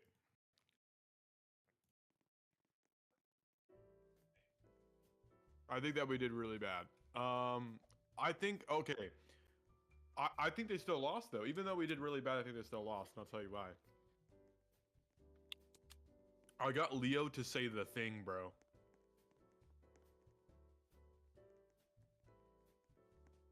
You know what thing I got him to say? It just works. Dude, I'm clipping that. That's what I'm gonna add to the clips for this. It just works, man. That's why. That's my justification. It just works. That's when I thought, like, this dude's lost. This is completely botched argument. If you're arguing against the PSR, I come up with an objection. Your ultimate response is it just works. You've lost.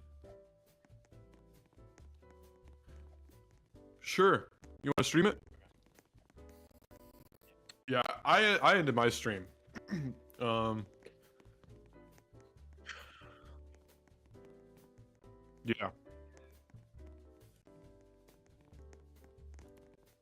Do I have you added on this account? I'm on Pixel Rap.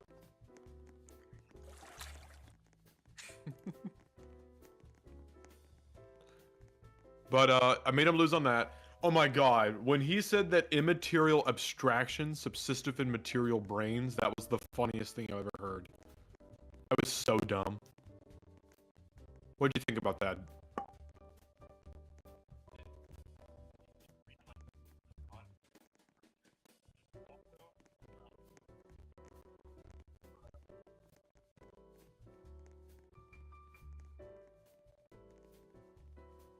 Hooked himself with an essence on the. Dude, and you can have an immaterial abstraction that exists within your material mind. That's cooked. You know how royally cooked that is? I'm taking off my stupid keybind for you. Wait. My Roblox is loading. You? I mean, hey, we can have a chill stream. I can stream. They want us to go back on the panel. No, I'm not going back. What? Yo. Hey. Security. Big pressing matter, man. Why don't you want to go on the panel? I'm like Loki. Oh my gosh, there's no way. No. Okay, wait. Alright. I thought my stupid audio glitched again. I was gonna crash out. I had a bunch of viewers at one point, and then I think I just left myself in. I deleted the keybind. It'll never happen again. Oh no. What was that? I don't know. I just know it's gonna be annoying. La la la. Oh wait, what? I forgot what I said last time. I said something. I was being. No. I just gotta find this again. But yeah, I think we did really badly, but they still lost, even though we did terribly. Okay. Like, it just works alone makes them lose, bro. Hey, Wanna do a collab stream tomorrow? Zhang Lang. Friday? Zhang Hao. Zhang Ling. I'm down to like tomorrow. I don't know. I'm going on vacation, Arizona. Like about Friday. Hey, down. I have nothing to do. After 30.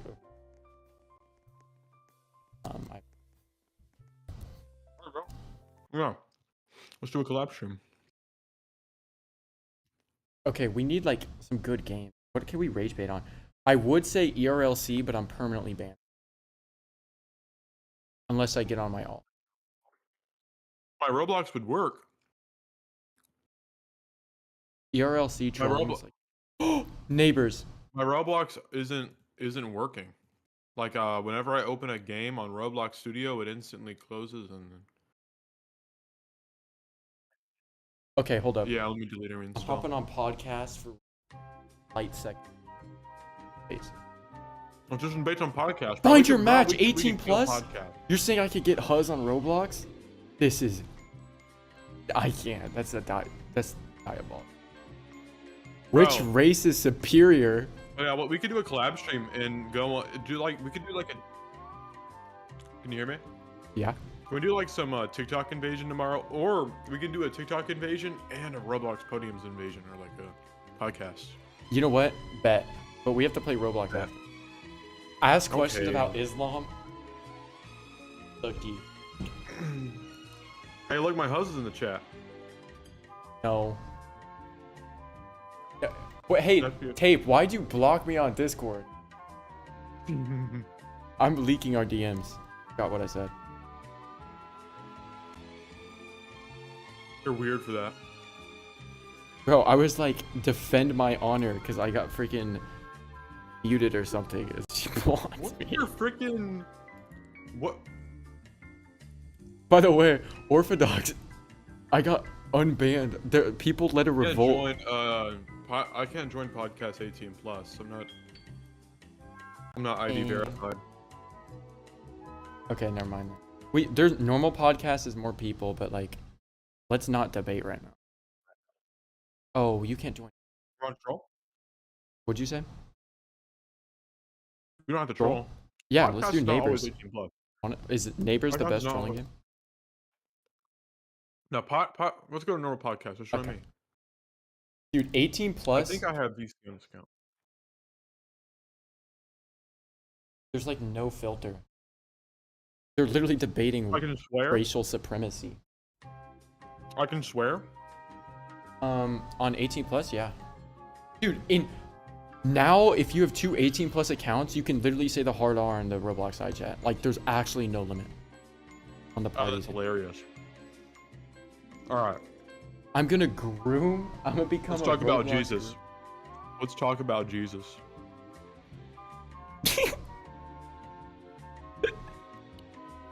They want to talk about Jesus. Let's just join the Let's Talk About Jesus chat. Okay. I actually could. Let's. Wait, what? I don't see that. Oh, is it not under debate? Let's. I don't know. Hold up. Oh, I found it. Okay. I'm gonna go deafen on this. Definitely. Like paper and ink. You know what I mean? Yeah. So if he saw that as an issue, he would have to The papist? Mhm. not look at Islam. Yeah, but do you have any questions or things or just any things you want to talk about? Maybe just discussions. First, well, I want to talk about the sinlessness of Mary, but Yeah. Big Boss, I'm not sure where you heard the I fact sound like that an Augustine hadn't since he was 5. I sound like It was my friend that told I me, did to not be expect honest. this. He was the one that started Yeah. getting me into the Catholic thing. I'm I not, think I'm he not was gonna lie, bro. joking That, or something. yeah, because in- no human could do that besides Jesus. Yeah. What is it? In Confessions, in his book, it's a very famous quote from St. Augustine where he says, Lord, grant me chastity, but not right now. You know what I mean? Because he was so, Yeah. like, he had a lot of relations out This of is- wedlock, so he was, a sinner. But I think it was also St. Augustine that says there's no sin without a past. You know what I mean? Yeah. So, yeah. Hey, what's good, I'm Sinister? trying to read on his work. If only Yeah, I'd read Christ can be. Confessions. Is that to everyone or to me specifically? Yeah, I believe that Christ is the only. I don't think that anyone can be without sin but Christ. Yeah.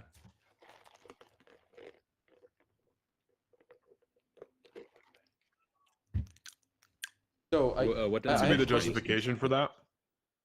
I would say the reason why I would believe that is because if we even see in the book of Romans, Paul says, "For the good I want to do, I don't do, and for the evil I don't want to do, I do." I think that What? we humans naturally have this That's the incline worst to sin because we justification. have this sin nature within us that Well, came yeah, from I the agree fall that of we have a man. proclivity. Yeah, we can have a proclivity to sin, but it doesn't mean that we always give in to sin, right? No, I don't think it's always given to sin. Yeah, of course, dude. Once you are saved, because he says This that toy is if we're my not saved, beloved we're a viewer. slave to sin. If you're a slave, you don't have a choice, right? If you're a slave, you're a slave. But once we're saved by Jesus and we're made new, we are set free. But so we can overcome that sin with Jesus. But I don't think it's possible to live a life where you will not sin. That- You know? Yeah, that's I just, think like, that based on when your- it says in the scriptures that we are slaves to sin, right? I think it's referring to the penalty of sin, such as mortality, the death of the body, and the twofold death of body and soul. That is, damnation. It's the death of the soul. Call me a Latinizer. That's what I think it's speaking about, is that it is inevitable that we will die. And that's what it means to be a slave to sin. And that's why Latinizer. St. Paul says that we are free in Christ. We have liberty in Christ because we are not destined to die and have our soul separate from our body, Can nor you are we do it? destined to be damned, right? But now we are the elect. That's kind of how I understand what it means to no longer be a Imagine slave this of is- sin. But yeah, I think that Mary was absolutely without personal sin. I believe that she inherited original sin, which includes, the liability to punishment, but that she was So why do you cleansed believe that she was sinless? personally, because I believe that she Yeah. had to have perfect enmity with Satan to be the new Eve. I'm sorry. I'm not just like Catholic, so Christ is a- I literally do not know well, anything about Catholic theology or anything. This does not require Roman, I mean, we can get into it. I'm not Catholic either. Well, I'm a Catholic. I'm just not a Roman Catholic. I'm an Orthodox Christian. So I would say Image that print? Mary is the new Eve, right? In the same way that Christ is the new Adam. Sorry, hold up. I have one of my friends' streams on. Let me turn that down right quick. Ah! Sorry, I can just Okay. hear my own voice because he's streaming right now. All right, what was I getting at? Yeah, so in Genesis, it states. Let me get the verse out right quick. Hold up.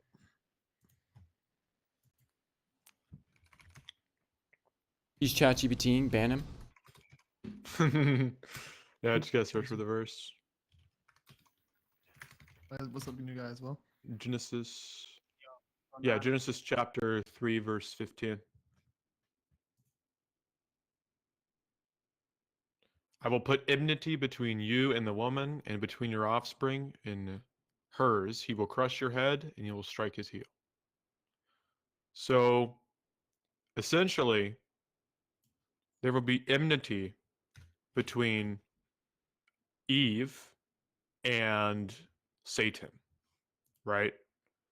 And between your offspring and hers, you'll be at enmity with Satan, right? And Adam will strike his heel.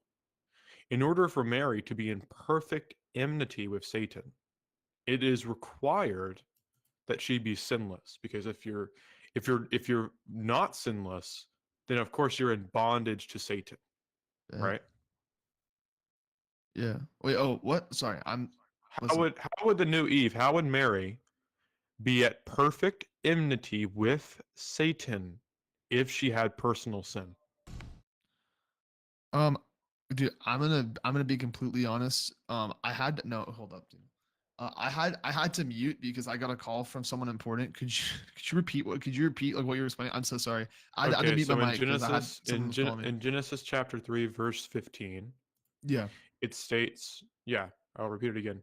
And I will put enmity between you and the woman, but in between your offspring and hers. You will crush your head, and you will strike his heel. Mm-hmm. Right? Okay. So God is saying that there will be enmity between Satan and the woman, Eve. Right? Okay. Okay. So if Mary is the new Eve, how would she be at perfect enmity with Satan if she had personal sin? I don't know. I mean, I straight up just I don't Okay. know. Well, she couldn't be. How could you be at enmity with Satan if you were in bondage to Satan through personal sin? It's just not possible. I mean, In order for Mary, who is, you know, where it says that Christ is the new Adam, right? What Bible verse? All right, here, let me put you to. Again, I would technically fall under Protestant. I'm not Roman Catholic. I'm not Orthodox. I literally don't know this theology like at all. So Yeah, it calls him the second Adam. What verse? I'm just asking the goal. Yeah, 1 Corinthians chapter 15, starting at verse 45, ending at verse 49. 45 to 41? 45 to 49. Oh, okay. I misheard you. My bad. Yeah, no problem. 45. Thus it is written, the first man Adam becoming a living being. The last man Adam became a living spirit. But it is not the spiritual that is first, but the natural and then the spiritual. The first man was from the earth, the man of dust. The second man is from heaven. So is the man of dust, so are those of the dust. The man of heaven, so are those who are of heaven. Just as we have borne the image of man of dust, shall we also bear the image of man of heaven. Yeah, I would say again, I said my understanding of that is it talking about how kind of like how Adam was the start. Obviously, he was the first human on earth, but because under the new covenant, it's kind of like the world's almost like made new, where we can come to Christ through faith. I'm assuming that's what it means by that. Yeah, it would just say that Christ is the new Adam. He's the second Adam.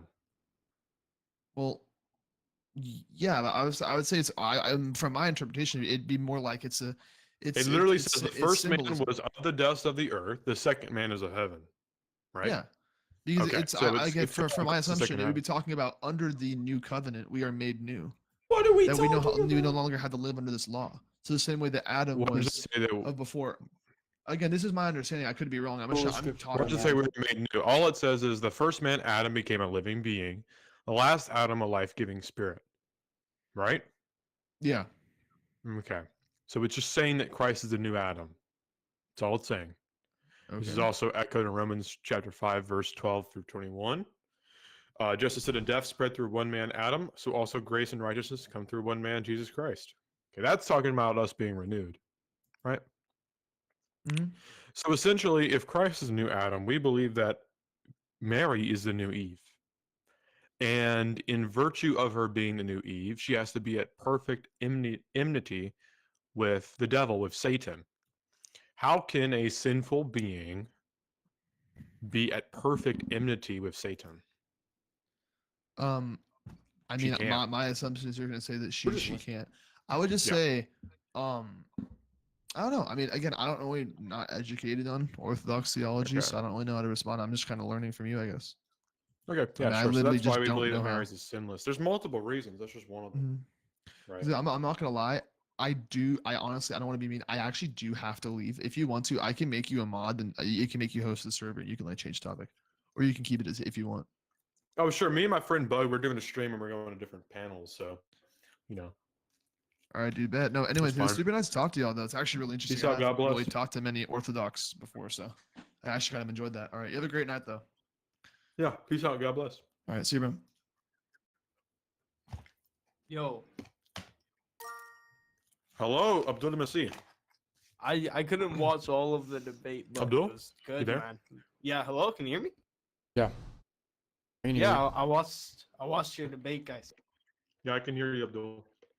Yeah, I watched your debate, guys. You know, like the debate you, What's up, you Abdul? had. Pretty good, you know, it was good. Oh. Yeah, I think we did terribly. Why? Because Bug's an idiot. Okay. What did Bug do? Yeah, he spent the last minute of the debate asking them to endlessly define terms that clearly don't need defining. No. I defined him into God was an.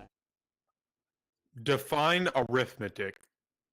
Really? Look, if you watched Was my that end of the necessary? stream, I was defining the words that, like as he defined them. He was affirming that the laws of logic were an axiom, but according to his definition, axiom is a sort of statement that is foundational to. And he defined a formal scheme as some system given by a set of axioms, that arithmetic or logic, or etc., which the laws of logic would be a schema, therefore not an axiom. I was defining him out of his God. Okay. Well, no, listen. So my arguments are probably the best. I'm not gonna lie. In terms of like, okay, Abdul Masih, there's a part in the stream where Yes. I got where I got him to say that his justification for how he can discern between the inexplicable and the explicable was just because it works. That was his answer. That his justification was it just works. You know how dumb that is? Like that mean You guys did good though. That's all I wanted to emphasize. we did good. I just think we performed because Bug had me get on this debate panel. Baloney. This is cap. Baloney. I'm looking at the DMs right now. Yesterday on Discord, he asked me if I would like to debate, and I said sure. That's all I said was sure. I would like to. I didn't set it up. Yes. I didn't tell him to set it up. I just said sure. I might be interested, right? And I didn't have time to prepare. Though, that you still Whoa. right? You still helped your brother. I said at 9:43 a.m. yesterday, want to debate PSR, God's existence, or ED, or something like that for the 2v2. We never had any schedule, and then today Apo texted me, okay, so we have a debate, we need to prep. And I didn't see that until 5 o'clock. And then the debate was at 7, but an hour was You gone. set it up, right? No! No?